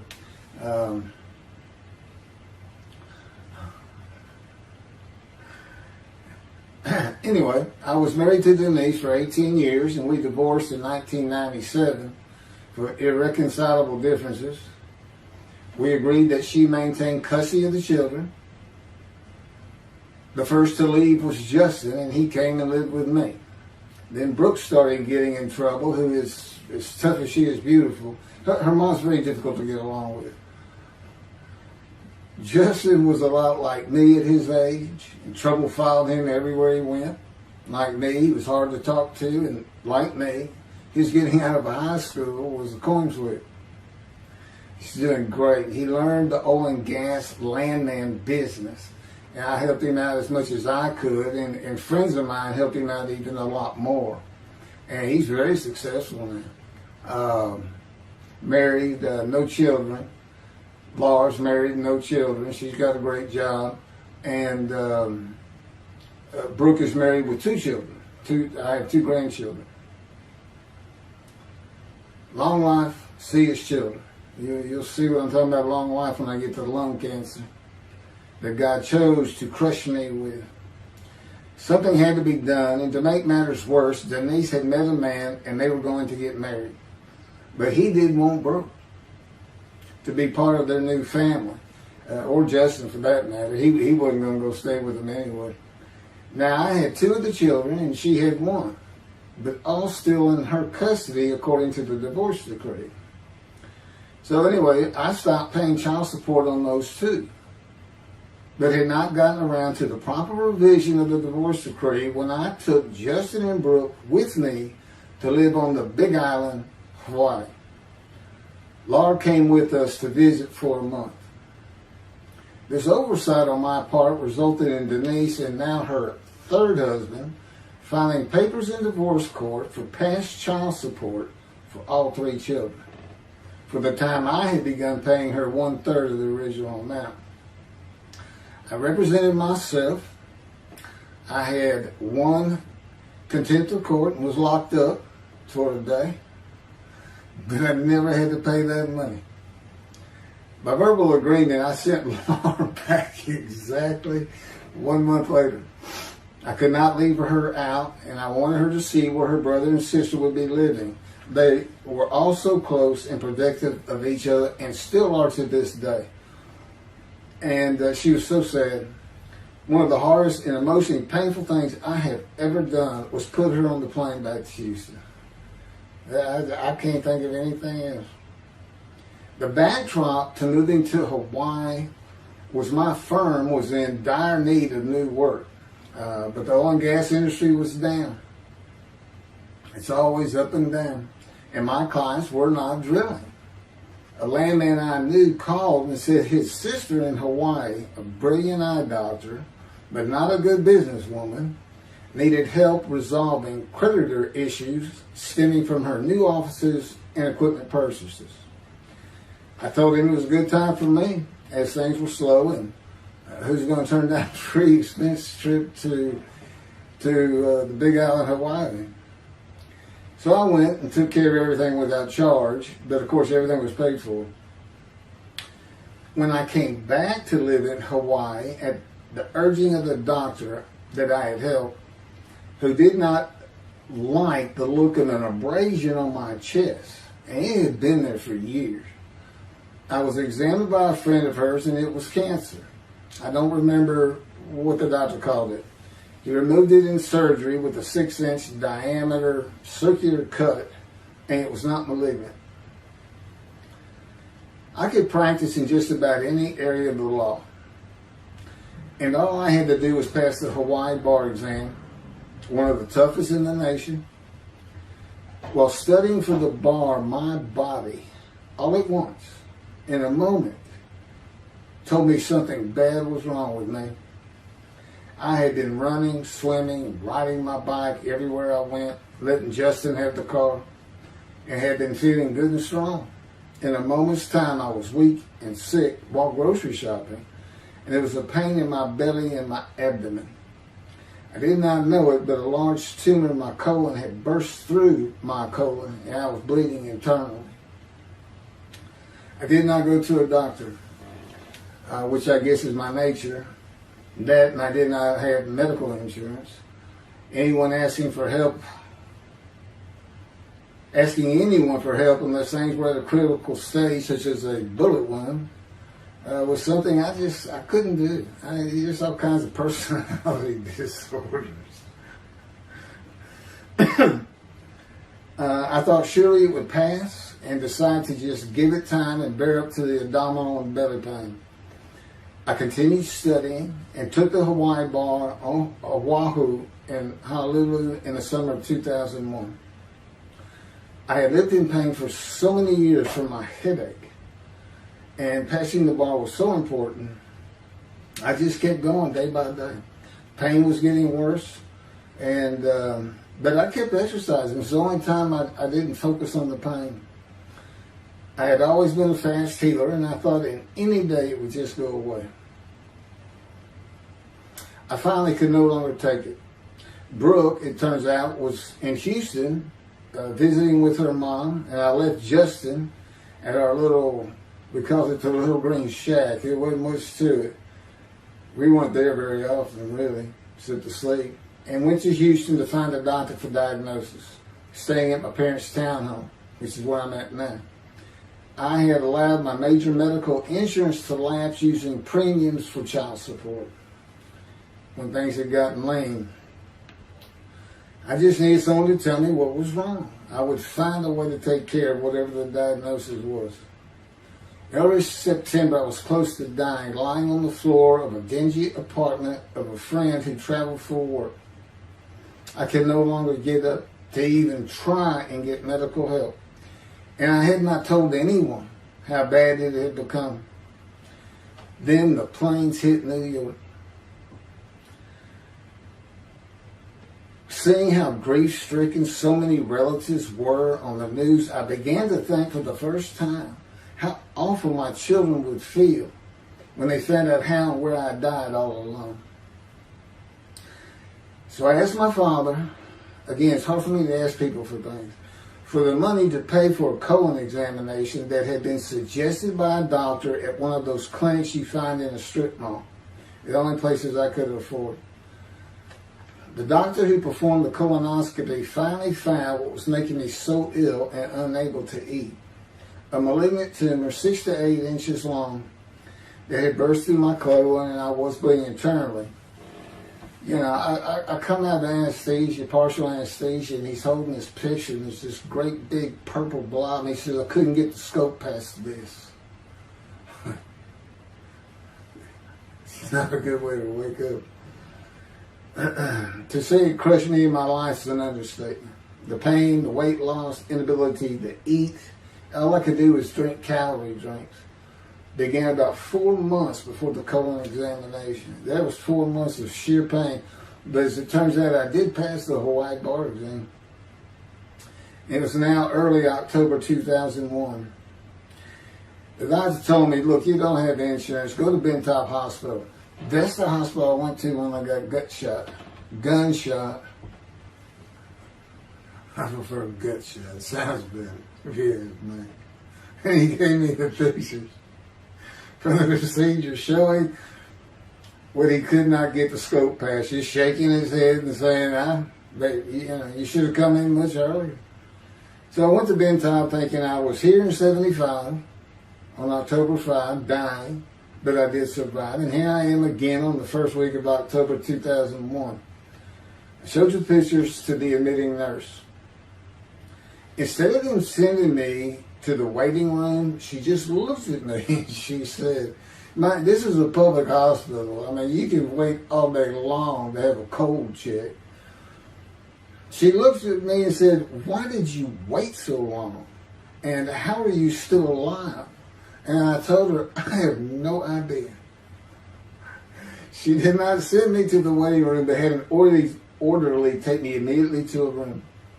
There they hooked me up to a morphine machine where I could hit a button at a time interval I can no longer remember and receive a small dose.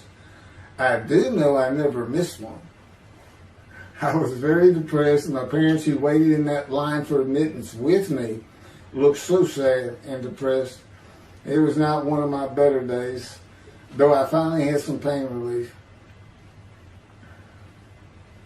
Day after day, I lay there waiting for the next test they would run. It was during this time I received notification that Denise had filed papers in the divorce court to recover monies for the time I was taking care of 2 of the children. That's also when I received notification from Hawaii that I had passed the bar exam. So, Ben Top Hospital, what a lifesaver. I mean, young surgeons in like Baylor University, medical schools, it's a prime position to get your hands on if you're going to be a surgeon, because you're in surgery all day long and all night long. As long as you can stand up, they're bringing people in. It's just a real hot spot in Houston, and a great hospital. But it's not a place you want to stay. You really don't. My doctor would come in and be out so fast, I never knew what was going on. He did tell you my previous surgery to my abdomen, where they opened me up from stem to stern, complicated removal of the tumor. On October 25, my son's birthday, who was now stuck in Hawaii, they cut me open again and removed the tumor. It was about a week or so later, I was released with a schedule for chemotherapy. I returned to the dingy apartment all alone. I just stared at the television for weeks. I did, and chemo is so depressing for those who had to go into it. A small room with big chairs for about 20 people who all looked like death, including me. Everyone with an assortment of bags of chemo dripping into our arms for hours. It took about 8 hours before I really got sick from it. And I had to park a long way to avoid paying for parking and drive a long way to the apartment. It was a very gloomy fall and winter. When I completed my chemo of once a week for 6 or 9 months, more tests were scheduled. I do not remember how many months the chemo lasted. I do remember I did not finish, missing the last 3 sessions. At the end, I could not get out of the door without bursting into tears and just not go. It just wore me down to nothing. On the bright side, it was my goal. I had my own apartment called The Loft. It was brand new and very nice on a bayou close to downtown Houston with a running trail alongside it and lots of woods near Memorial Park, where I had been running a 3-mile circuit since high school.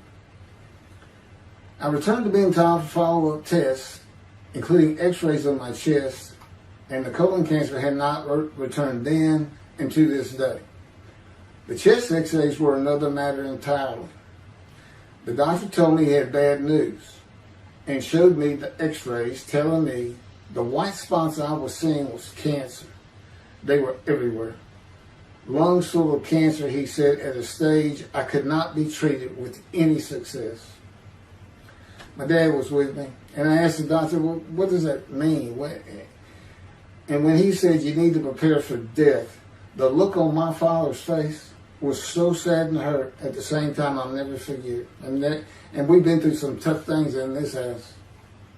Every house we've been in. It didn't affect me one bit. I did not feel anything. I was too beat down from the chemotherapy to care, I guess. God tells me I had a lot to do with that. And the fact no matter what they said, I didn't think I was going to die. But I didn't know that. I just wasn't having that conscious thought. And God says he had a lot to do with that. And of course, he hadn't spoken to me yet. I had never seen a doctor for cancer or any other ailment since that day. I had to get Justin home was all I thought about. But I needed money. I found an old client that needed a title opinion for a drill site well. I struggled through that and got my boy back to Houston. And it was tough. I was so weak. And it had been so long since I really had done any title work. And just going to pick the work up and visiting with the client was a major to-do for me. But we got there and I got Justin home and he went to live with some childhood friends. This was now 2002 and going into 2003. I just walked all over the running trails in the 3-mile loop at Memorial Park and in the woods day after day. I didn't think about dying, but I did start. But I did not think about restarting my law practice either. I watched a lot of television and played video games. I watched the Tour de France for the first time and got inspiration from Lance Armstrong. I was still alive though, and the funny thing was my lungs never bothered me. I was never sick. It's because God had already removed it. After I got the news I was dying of lung cancer, He took them from me. That's what He tells me.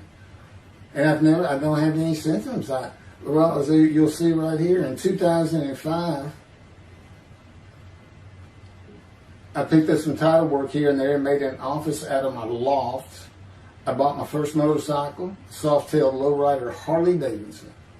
First time in many years I was happy. I love riding that bike. In 2006, I did some landman work for standard day wages and began dieting and running.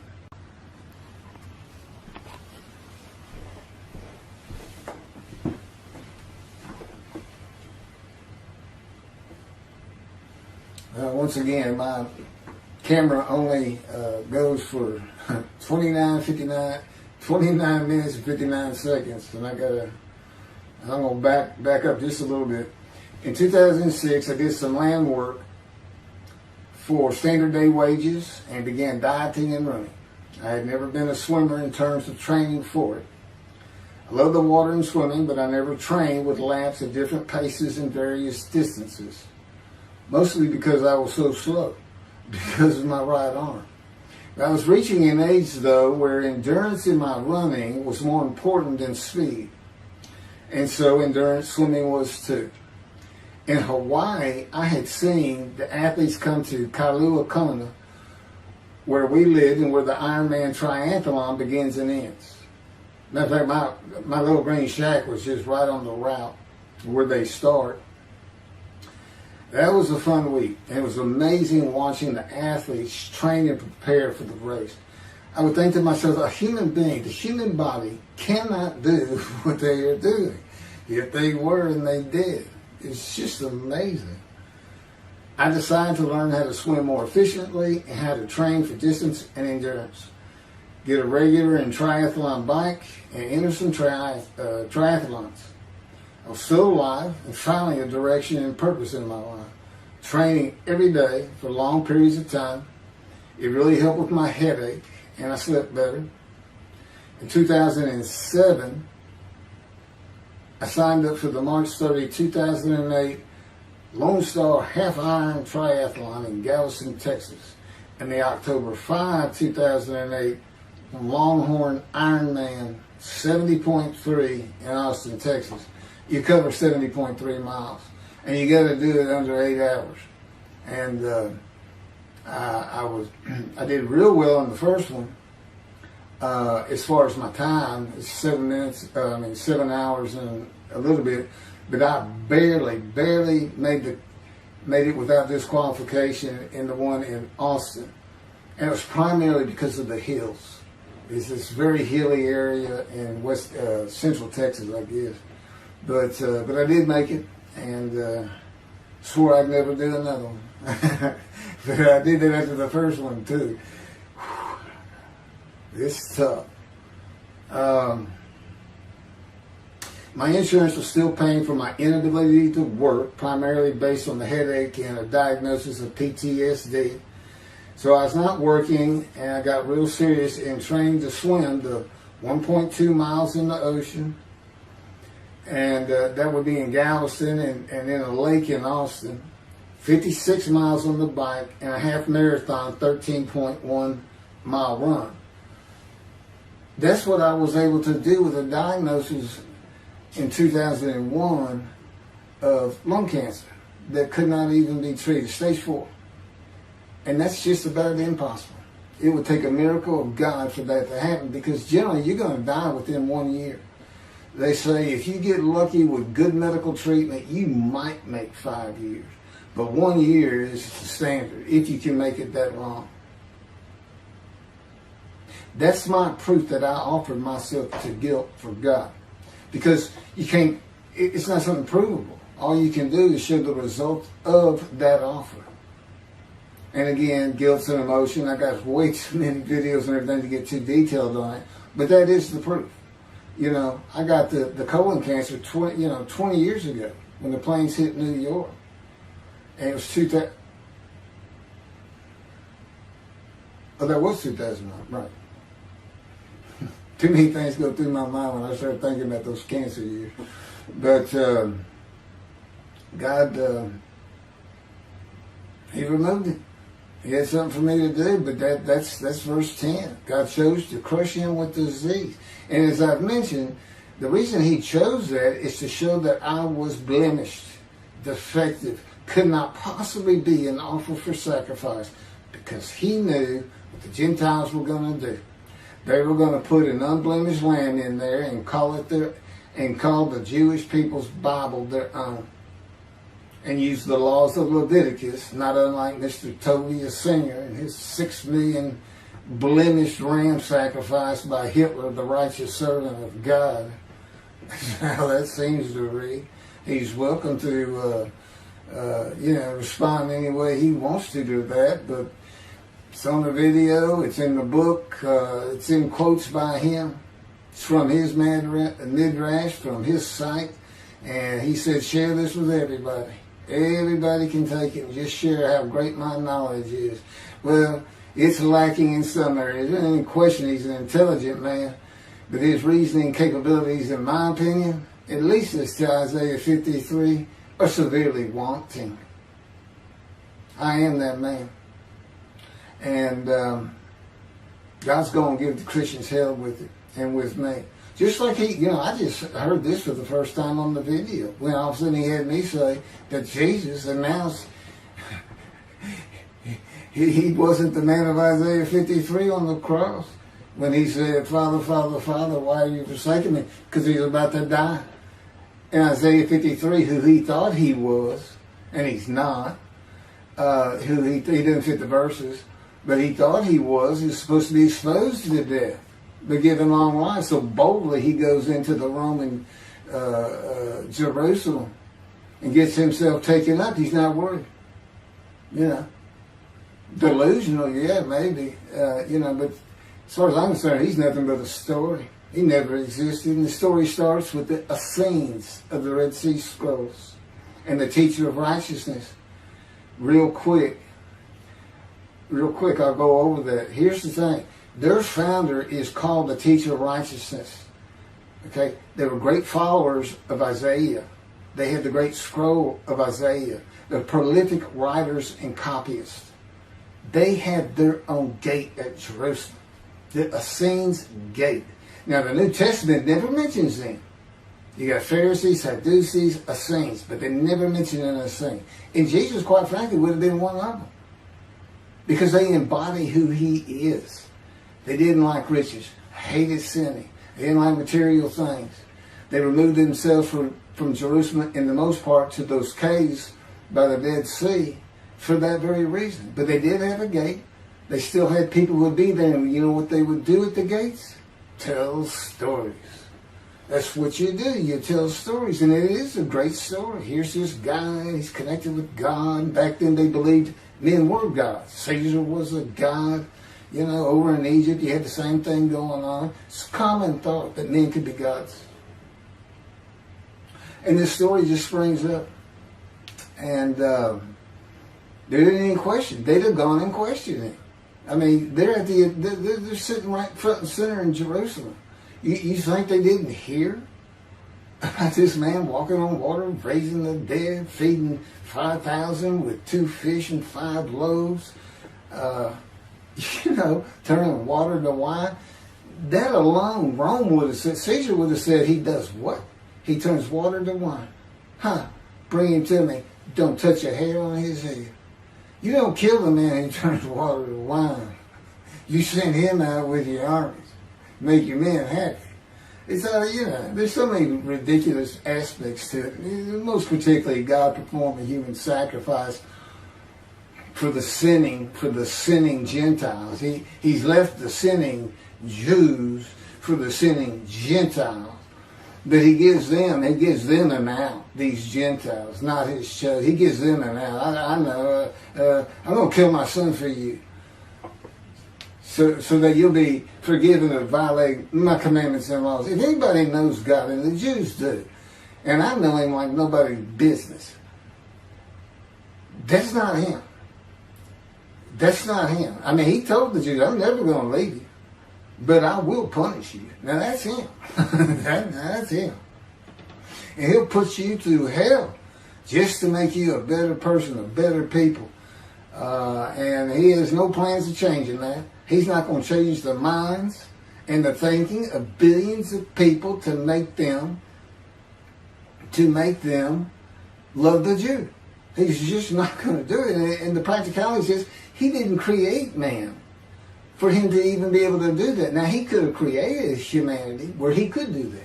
He could change the mind of everybody at the same time. But I'll tell you on this, he's been working on my mind for 13 years. It is one brutal cop bundle. It's a very one-on-one affair. Now, he says, now, I could just kill everybody. I mean, that's easy enough. That's easy. I just kill everyone. But he said, that's not, it's all about this. You got to know how to read the Bible. It's written for antiquity first and the Dark Ages, and then the Age of Enlightenment. I mean, basically, he's saying you've got to go back over it. You've got to check these guys. You got to check Rambam and his speech. God's going to make the world speak Hebrew, or they will be the pure speech. You got to check some of this stuff. And I read Rashi's. I went through his Isaiah 53 Midrash, and all I can say is very unimpressed. I've seen what he has to say in Malachi. He didn't pick up on any of this. He didn't know what the angel of the Lord is, the angel of the covenant that you desire. He doesn't know how Moses goes by a burning bush that's not consumed. The angel of the Lord is in there and God speaks. I do. To me, it's just like, well, you just get some basic concepts and, all of a sudden, and quite frankly, it'll open up the scripture to the Jews. They can put the Talmud aside for a little while. But I will say this. God says, if you can study it, study it. There's all kinds of great things in it. Just be real careful about what you teach from it. And it's useful for heaven. If you like to talk about Talmud as a scholar with other Jews who may very well be in a scroll of remembrance with you, you can meet up with them. You'll see them in the meeting places, have them over to your room. Y'all can watch the new earth being created and the new peoples of God chosen, and watch the evolution of a chosen people. And humanity, the same as this one. God says, why would I change it? Why would I change it? When I did it, it was perfect. And you can tell Mr. Singer that the evolution that he's talking about, where all of a sudden the world's going to love the Jews, been going on for over 3,000 years, and it hadn't even. And today, anti-Semitism's up, and David is here. It's not going to happen. Thank you very much.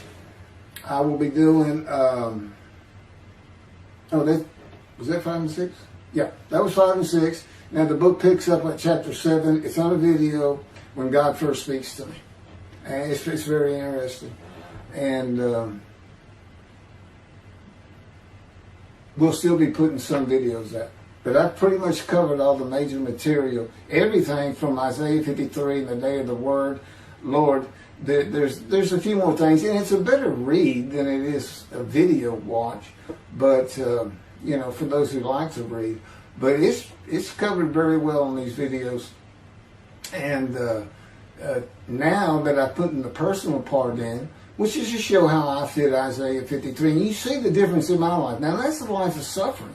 That's a life of pain. That's a life of familiar with disease. They say, gee, when he died on the cross, he was scourged. He was scourged and this and that. Do you know how much he suffered in his life? I mean, he's not even in the conversation as a man of suffering. He's not in the conversation. Thousands and thousands and thousands of people died horrific deaths back then and by crucifixion. It's not the only one. This is descriptive of a man and his life. So you can find him, identify him. And what did he do? He never suffered. He was never sick, ever, until the last day of his life. He's 30 years old and he's got one day but under his belt of pain and suffering. To me, you're not even in the conversation. I mean, that's nothing. That's not him suffering. That's just, you had a bad death, sorry. You got whipped first. You got whipped. One gospel says the scourging was an open-handed slap to the face. Now, the other three do say scourge. But then and then every movie you see, he's carrying that cross. He's all whooped up and bleeding, this and that. He carries the cross in one gospel only. In the other three, it's carried for him. And then he's on the cross, and what does he do? Father, Father, why have you forsaken me? And then the gospel says, one of them, and then he gave up the ghost. He gave up and died. I laid in the back of an ambulance for 8 hours, doing everything I could in my power to stay alive. Just gave up the ghost. There's another video where we make that a little bit more humorous. Anyway, thank you for listening, and I guess that's it. Thank you.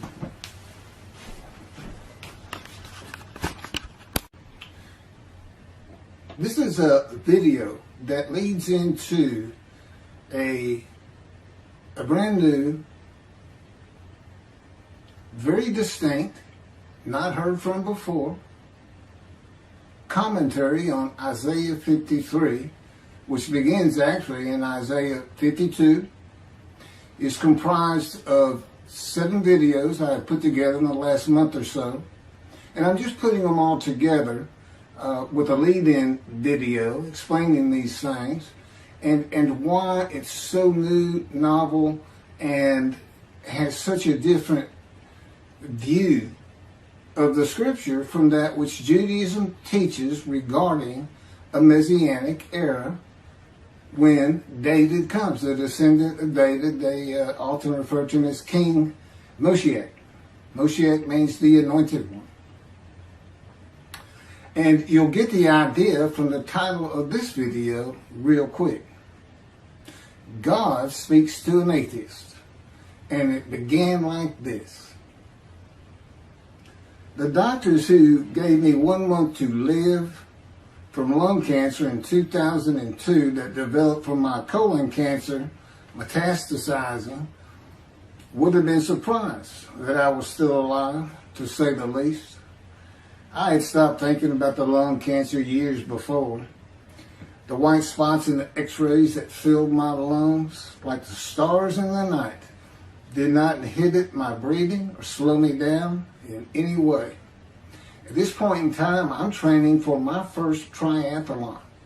And I didn't start small. I did a half Ironman. It's 1.2 miles swim in an ocean, 55-mile bike ride, and half marathon, 13 miles. They call it the 90.3. One Saturday in the fall of 2007, I was cooking lunch in my small kitchen, post-divorce, and at the stove, when God said, from just a little behind me, as though somebody was speaking to me right here, and above my right shoulder, which is disfigured, wash your hands. I turned around to the sink, washed my hands, and turned back to the stove. Now understand, I've been an atheist for 50 years. I mean, I completely denied the existence of God. And then from right here, a small, quiet voice, like an account they had with Elijah at the cave, said, wash your hands. And I simply turned around, washed my hands, and went back to the stove. I didn't say a word to him. I didn't even keep thinking about it. I just did it. That was it. It was as though he had always been there. Just as to Adam. That's what I liken it to. And he dictated this to me. This is from my book, the book of my life that God dictated to me. It's called The Righteous Servant of God of Isaiah 53.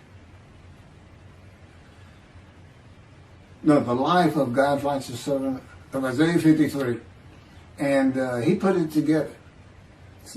And he did it because he actually came to me, as Jeremiah would say, in the womb. But in my first year of life, and like Ezekiel, lit and entered me. So that part of chapter 11 of Isaiah happened well over 62 years ago. That's when that happened. That's when Moshiach was here. For all these rabbis and commentators who have been saying, he's here, no, he's here. Well, he's been here. I've been here a long time. I just wasn't prepared and hadn't even heard his voice yet. But what he did, you know, with Jeremiah, he made sure he was a priestly, godly man and guided his life. With me, it was to make sure I fit every single verse of Isaiah 53 as only I can explain it, what it's for, what it all means, and live a life of suffering familiar with disease. God chose to crush him with disease that he would offer himself for guilt and receive long life to see his children. That's my proof that it happened. They told me 20 years ago, we can't treat this lung cancer. It's too advanced. You're going to die. And you're going to die real soon. You need to prepare for it. And it did crush my life. I stopped working. I just kept waiting to die. And I didn't die now. I'm training at this point in 2007, I'm training for a triathlon. I finally said the heck with it all. And that's the proof. Crushed with disease, exposed to death. That's in verse 12. Exposed to death. And here I am, 20 years later, still going. Hadn't seen a doctor since. Never received any treatment, which is unheard of with lung cancer. And I had colon cancer before that, and I had skin cancer. I'm a man familiar with disease, that God chose to crush the disease. And these 7 videos put together as one, obviously I wouldn't ask or want, and I couldn't do it, to listen to them all at one time. But I know you can mark your spots and everything. But it was spread out in 7 different videos, and I thought, well, the next video I'll have a preamble to it and explain. This is not fooling around. Once you learn my version, which comes from God, of when Moshiach comes, the day of the Lord, which is left out of the Messianic era. But if you ignore me, God says, as my role as Elijah, God says, when he does return to his temple suddenly, it's going to be with, and it's not there, it's going to be with utter destruction to the land. Okay, all this is explained, so I'm not going to keep going in detail and carry on with God first speaking to me, but it was as what Adam would have felt like. This is natural. I mean, to him, you know, having somebody speaking to him from above him, from up here, from within him, it's perfectly natural.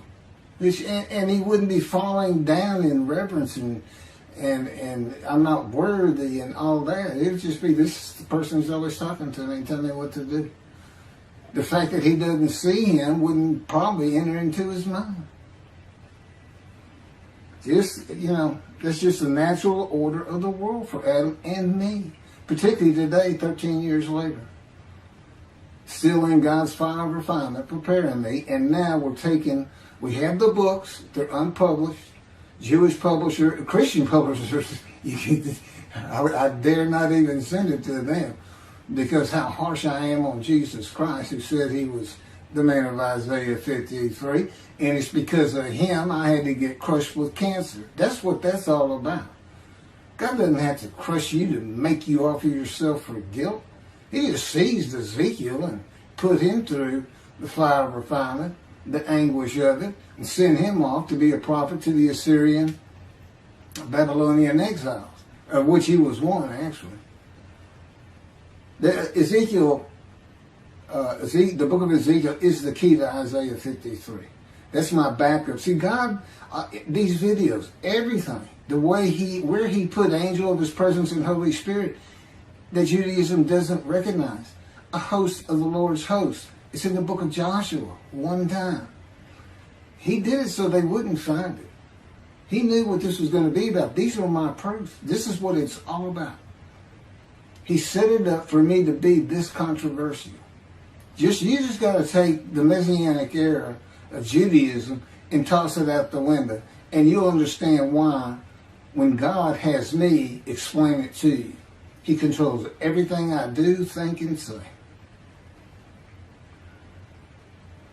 Finishing preparing lunch and ready to watch a Texas A&M football game, I headed to the living room and God said, "Get a napkin." I turned back to the kitchen and got a paper towel, sitting on the couch from about the same place.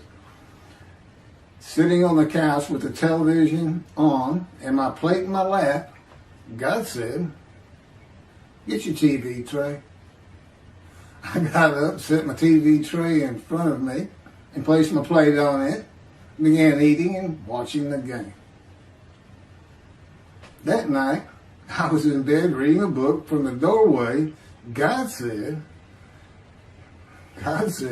"Tomorrow we're going to Bed Bath & Beyond, the store, to buy a shower curtain, sheets, pillowcases, and shop in general for things that you need."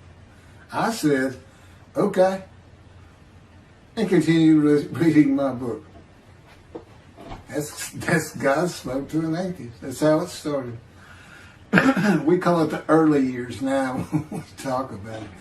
It was so different from the way things are and all the same in the same breath. And I have since learned this. It was by his power upon my emotions and thoughts that his presence with me was though he had always been there. In other words, when you read in the Hebrew Bible, God calls somebody's name like little Samuel, and he says, "Here I am. Here I am." Now there's some accounts of people falling to the ground, but he can put a silent knowing to you. He can put knowledge within you, your mind, where you never hear a word from him.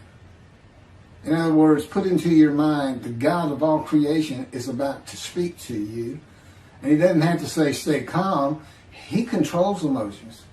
He told me, "Keith, I created emotion. And there's nothing I can't do with yours." And believe me, it's been proven to me. I'm not going to get into all that. And then this story goes on. It turns out he had been like Jeremiah from the womb when he passed by that. I've never been affiliated with any church or synagogue. I've never had any teaching from yeshiva or seminary. Throughout my life, I did not. Let's put it this way. I was the actual opposite of Jesus Christ. Actual opposite. I'm a sinner. You know, I mean, he took me back. He said, "Look," you know, because I said, "Well, I wasn't that bad of a sinner." Was. He said, "Really?" Here we go off in vision like the story of Scrooge and the Ghost of Christmas Past. I start getting smart with him. This is us talking friend to friend. I can talk to him like he's just a buddy sometimes. There is a line I know not to cross. I said, "Why would you call that a sin? Why is that a sin?" He said, "Keith, it's a sin. You lied." I said, "Yeah, but if I didn't lie, I was going to jail." He said, "But that don't make it good." I said, "Well, which comes first? Going to saving yourself? Or lying? And so what? I didn't believe in you anyway. I wasn't worried about going to hell either. It's just, I didn't think about those things." He tells me, "Man, I didn't let you. That's why I was with you from the get-go." He wanted me to be fresh. No preordained, settled in thoughts and beliefs on anything. And of course, I grew up in Texas for the most part, so it would have been Christianity. I didn't associate with anybody who was religious. I didn't even know what the term Jesus freak meant. I didn't even know that Jesus died for my sins, supposedly, under their theology. And I didn't know that there was a problem between Judaism and Christianity. Jews and Christians. I didn't know that. I had plenty of Jewish friends. You know, I was in the late 60s, 70s, my formative, going into my teen years, and, you know, you treated everybody as an equal. I never thought about it.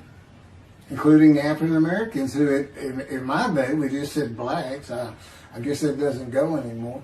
But had great friends of all kinds. My best friend, I didn't even know he was Jewish until I saw him on Facebook 40 years later. But anyway, Let me jump ahead. Okay, this is how God communicates with mankind. This is what the prophets are all about. It's not just Ezekiel, a spirit lit and entered into me. At that moment, God was speaking. And then he says, at that moment, a spirit entered into me, and then I could hear God's words. So he's saying, and that means God is in his spirits. And it's just imagine the presence of God is his mind, and it is composed of elements of the unseen realm that we can't understand. And spirit he created, and the angel of the Spirit, the Holy Spirit, he created. But that's completely different elements. His presence is different from God's presence. But they're like big clouds. And they can float together and be as one cloud. Okay, that cloud is what descends upon you. They are within me and without me. If this audience, was in a room with me, they would envelop you all around you. You'd be in the presence of God. The difference with me in that room is that cloud engulfs me, flows through me. It's within and without me, as though there's no break because of my physical structure. My little spirit is a little cloud that also drifted in. That's what it is. And it happened with all the prophets. If they spoke God's words, he was talking to them. He was telling them, write this down. Write this down. All these 20 books or so, of the books of the prophets. Ezekiel, write this down. You got to set this up. Jeremiah, write this down. See, a time is coming. Well, that's the time in Malachi. It all comes together, and you'll find it in all these videos. So, and it doesn't just include Moses and the prophets. The man who wrestled with Jacob. Jacob says he wrestled with a man in divine beings. Well, Judaism doesn't acknowledge the Holy Spirit's a person, which is just beyond belief, because there's so many references that this is clearly a person, an angel of his presence. But it's just God going to a man saying, hey, wake up, I'm the God of this land. See this man over here sleeping? His name's Jacob. He's got his head on a rock. Go jump on him, start wrestling. Don't worry about it. I'm gonna orchestrate the whole thing. You'll be fine. And the guy would have said, here I am, let's go. That's how he does. And Judaism says the man in divine beings is an angel. No, he's not. That'd be like saying I'm an angel. And you wouldn't want to say that. Well, you wouldn't want to say it to me before he came to me, because that made me mad. But I had a hell of a temper, just like Moses did and like Ezekiel did. And God knows how to knock it out of you to where you smile and laugh a lot, because I never used to. Now, well, you got to read the book, and you'll get it. You'll get it. I'm just, just like a lot of people, I've been through too much, hurt too much, suffered too much to have any thought that there's anybody upstairs, who cares about me. It's just don't even mention his name around me. We're either gonna fight or I'm leaving for it, and you'll never see me again. Don't do that, because it just makes me angry. All that's gone, by the way. Lots of stories on that. Oh, and the Spirit speaks. He's got his own personality. He's angelic. He has a very childlike voice, and he's just nothing but a ball of humor. He has me say he's the greatest comedian of all times of the universe, and he's just a joy to talk to him. And he has the smarts of God, as he tells me. But I have instant communication with him. I have instant communication with God. It's like there's three persons in my mind. This one cloud is three clouds. It's two spirits and the elements of God's mind. And slow process of 13 years. And there's 13 years of, and this is from Isaiah 53, punishment, wounding, chastisement, maltreatment, crushing, bruising. And I'm telling you, he's relentless. It's in the stories, and I have a lot more once I get to Israel, and I have full confidence God's going to get it done. That's one thing I don't worry about. 13 years, a year and a half of trying to get books published, denied by everybody who even bothered to answer me, because it's just so different. And it can only go to Jewish publishers, and it's just like, well, this isn't the stuff we believe, and it sounds like he's saying it's him and this and that. Well, I was. God said I made sure I didn't get them published. I wanted to do the videos first.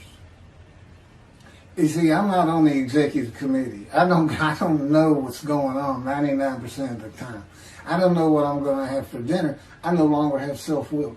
I can't ask him for anything. And there's all kinds of reasons for that, such as, if one of my kids gets sick and he doesn't heal them up, cancer or something, am I going to be disappointed? Am I going to be hurt? The answer is no. He's trained me too well to even bother asking. If he's going to do it, he's going to do it. I know he has the knowledge, and he's right here with me. So, it's a long, detailed process. I know things from his perspective. This is another reason the Messianic era is not going to happen. And it comes out in these films. But the Holy Spirit, the angel of his presence, we're friends. God says, I can't be friends with human beings. I said, well, we're friendly with each other. He said, yes, that's right. I said, I Googled this, and technically you are my friend. He said, well, I know, but I just don't acknowledge you. I said, why? He said, because I'm God. That's the way I am. I get to do whatever I want. Now, he's just messing with me. It's just like having a friend. Of course, it's a true statement. He can do whatever he wants. But he's pretty stately and regal. But, again, we live together. I've lived with him for 13 years now. And it's never going to end until I die. I wouldn't even know what to do. He said, if I let you, you're going to fall down dead. You're not supposed to be alive. I keep you alive. He said, I took that cancer from you, but I just put it back in if you do something that makes me want to leave. I said, well, what am I going to do? No self-will. To an extent, no self-thought. And I told him, I'm not even a human being anymore. He said, well, what are you? I said, I don't know. I'm a man and divine beings, but I'm not a human. I don't have self-will. That's what distinguishes the human being from the animal. He said, but I'm being the human for you. I'm providing your self-will. So you do, in a way, have it. So you're still a human being. I said, well, I'm dead. He said, why are you dead? I said, because it's like my brain's not connected to my spirit anymore. It's like you're sending all the information in. And that's about heaven. I haven't lived the existence in heaven as to my thoughts, because in heaven you won't have a mind. The heaven for the Jewish people only, I might add.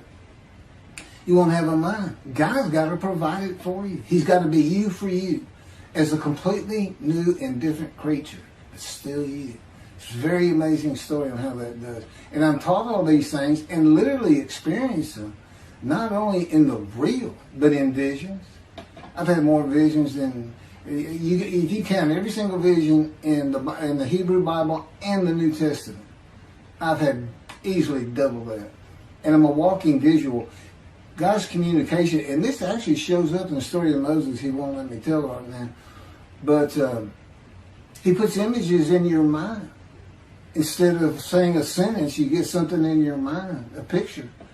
Anyway, I call it visuals. And you can be wide awake for those. And I can be in vision wide awake. Okay, so we finished our shopping. Shower curtains and everything. And God said, let's go to the bookstore and get you a Tanakh. To which I replied, what's a Tanakh? I didn't Hebrew Bible, okay. Well, I know the Holy Bible, the New Testament and Old Testament. And on we go. I'm starting to learn for the first time.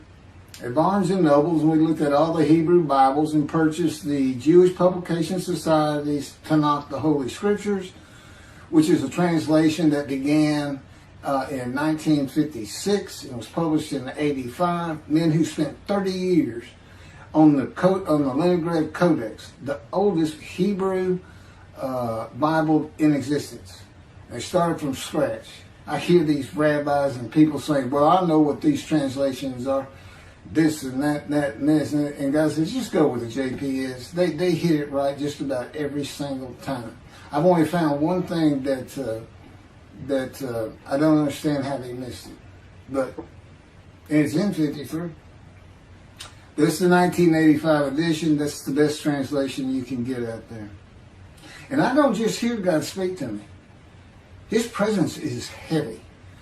And I'm also, it says he pinned Ezekiel's arms behind his back with his cords of power.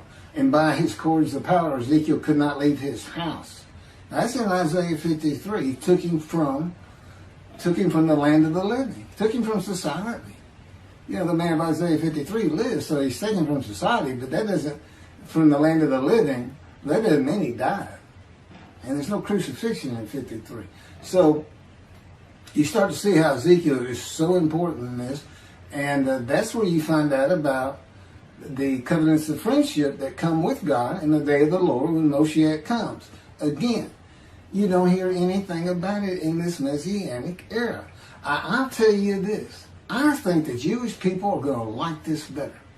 I think throwing out all that rubbish Judaism has been teaching from back in antiquity, that's where they're stuck, and see what's really going to happen with God coming back, a man in divine beings, with the capabilities of Moses, Elijah, the descendant of David. All their attributes, are in me. I can be each and every one of them, and I can be all four of them at one time. And God can speak to me. So, it's going to be fun, and he wants his temple rebuilt. That's the purpose of Isaiah 53. It says a purpose which might prosper of God. But he doesn't tell us what the purpose is. Well, we find it in Malachi 3. I'm sending my messenger before me to clear the way for me, and I shall return to my temple suddenly. But the covenant that comes with David says, I'm going to place my sanctuary amongst you. He already knows it's not going to be there. And then we have Elijah in Malachi 3. Well, he's got a purpose that might prosper. And if it doesn't, God comes with utter destruction to the land. And again, you don't hear it with the Messianic era. Utter destruction to the land. There's 7 million Israeli Jews. How can you not read that and go, that sounds an awful lot like I'm going to raise up armies against you? How can you just ignore that? Well, anyway, we're getting it fixed up. And the purpose that might prosper, I never believed that. I think that just hooks the man of the righteous servant of God of 53. I think that puts him with, he's got the same purpose as Elijah. Elijah's supposed to bring the families back together through the laws and teachings God gave Moses, or being mindful of them. That's the new covenant. It's an amendment. It's an amendment that also has a new inclusion of sin forgiveness. Over the last 63 years, God's presence has resided in Texas, Louisiana, Florida, and Hawaii. And he is more than ready to return to his land, Israel. Because wherever I am is where his presence is, and those are all the different states I lived in over this time period. Wherever I go. As a matter of fact, if you see me in Israel down at the old city or down at Tel Aviv, you can turn to your friend and say, hey, I know where God is. His friend said, really? I thought he left. Some people say he died. He said, no, you see that guy over there? He's all around that guy. And some say inside too. That's what it's going to be like. God says, when we get to Israel, we're never leaving again. I said, I wanted to see Great Britain. He said, it's like, did you just ask for something? I was like, oh. Yeah, that's good. I hope I fry if I hit the border and cross over. I hope I just burn up, burst in a combustible flame. But anyway, that's where he wants to be. And I'm I'm assured he's going to get there. This purpose that might prosper, again, I think it just shows the purpose of the righteous servant and a purpose of Elijah, because he knew I was going to be teaching. There's only, in the day of the Lord, as you would imagine, he wants to have all the prophecies fulfilled, be done with the prophecies. And there's only a handful, 4 men to come that we've never seen. The descendant of David, prophet like Moses, Elijah, and of course the righteous servant. We only have one description. Even the sages knew you got to have a description of the descendant of David. It's Isaiah 53. They called him in the Babylonian Talmud the leper scholar. You'll see me referencing it on just about every video. In other words, I'm saying, look, it's not Jesus, it's not the people of Israel as taught today. It's this guy from the Talmud that just hadn't come yet. You just didn't have a man that fit the description. Well, you do now. And 2 covenants. The friendship covenant, which is actually in 2 parts, Ezekiel 34 and Ezekiel 37. One part of which is, I'm going to put my sanctuary amongst my people. And the other part, interesting enough, has to do with the land blooming again, which is Jeremiah 31. See, a time is coming, the land will bloom again. See, a time is coming.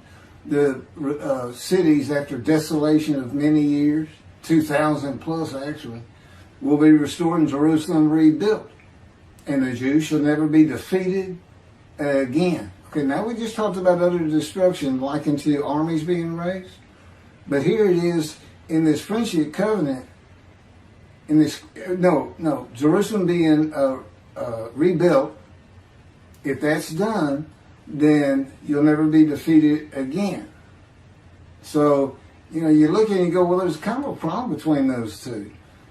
And what I think it means is he's going to get the temple built now that Jerusalem's been rebuilt and he's come. That this might prosper because, it kind of gets you. So what is the purpose of God might prosper? Who thought you could do everything? And he said, well, in a large part, my people got to listen to you. They got, especially the rabbis, they never listen to my prophets. They're all full of themselves. Think they know everything. Boy, he starts getting angry. And see, that's not good for me. Because all of a sudden he wants to make me better, which means suffering. You got to keep him away from those moves. I'll tell the Spirit, say something funny. You're the funny guy around here. We talk friend to friend too.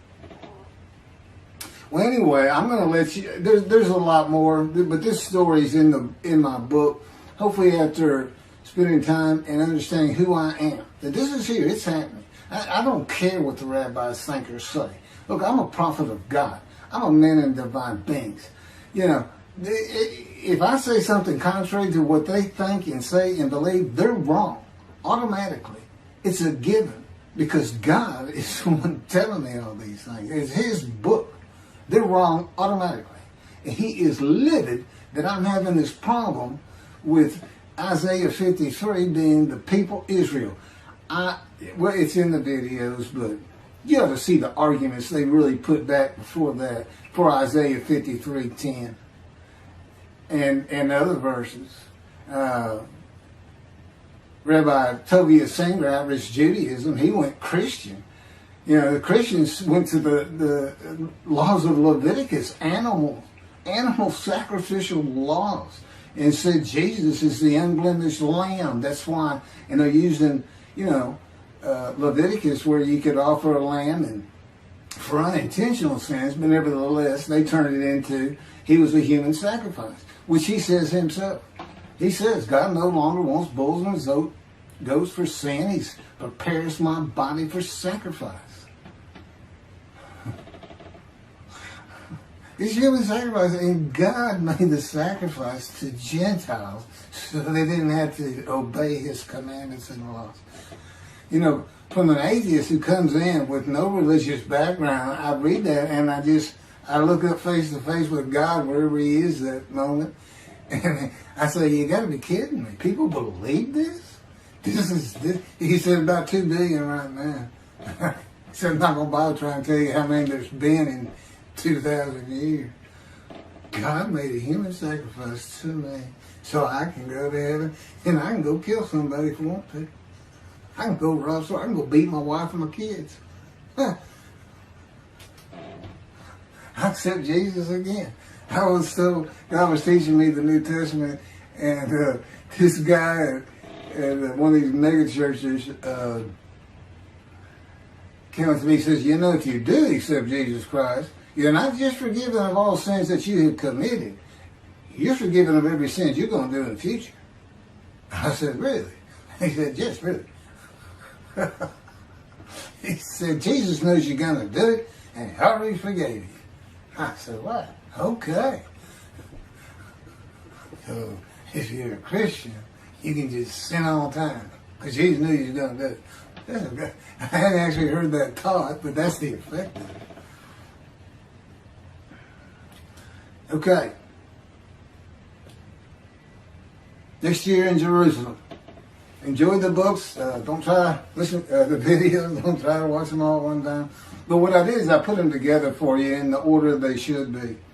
And I just thought it'd be easier. And we're kind of coming to the end of our videotaping for a little while, it seems like. Again, I'm not on the executive committee with God and His Spirit. I never really know what we're going to do next. And the books are at keithmccarty.wordpress.com. You can find that on my YouTube channel. I guess that's about it. Thank you.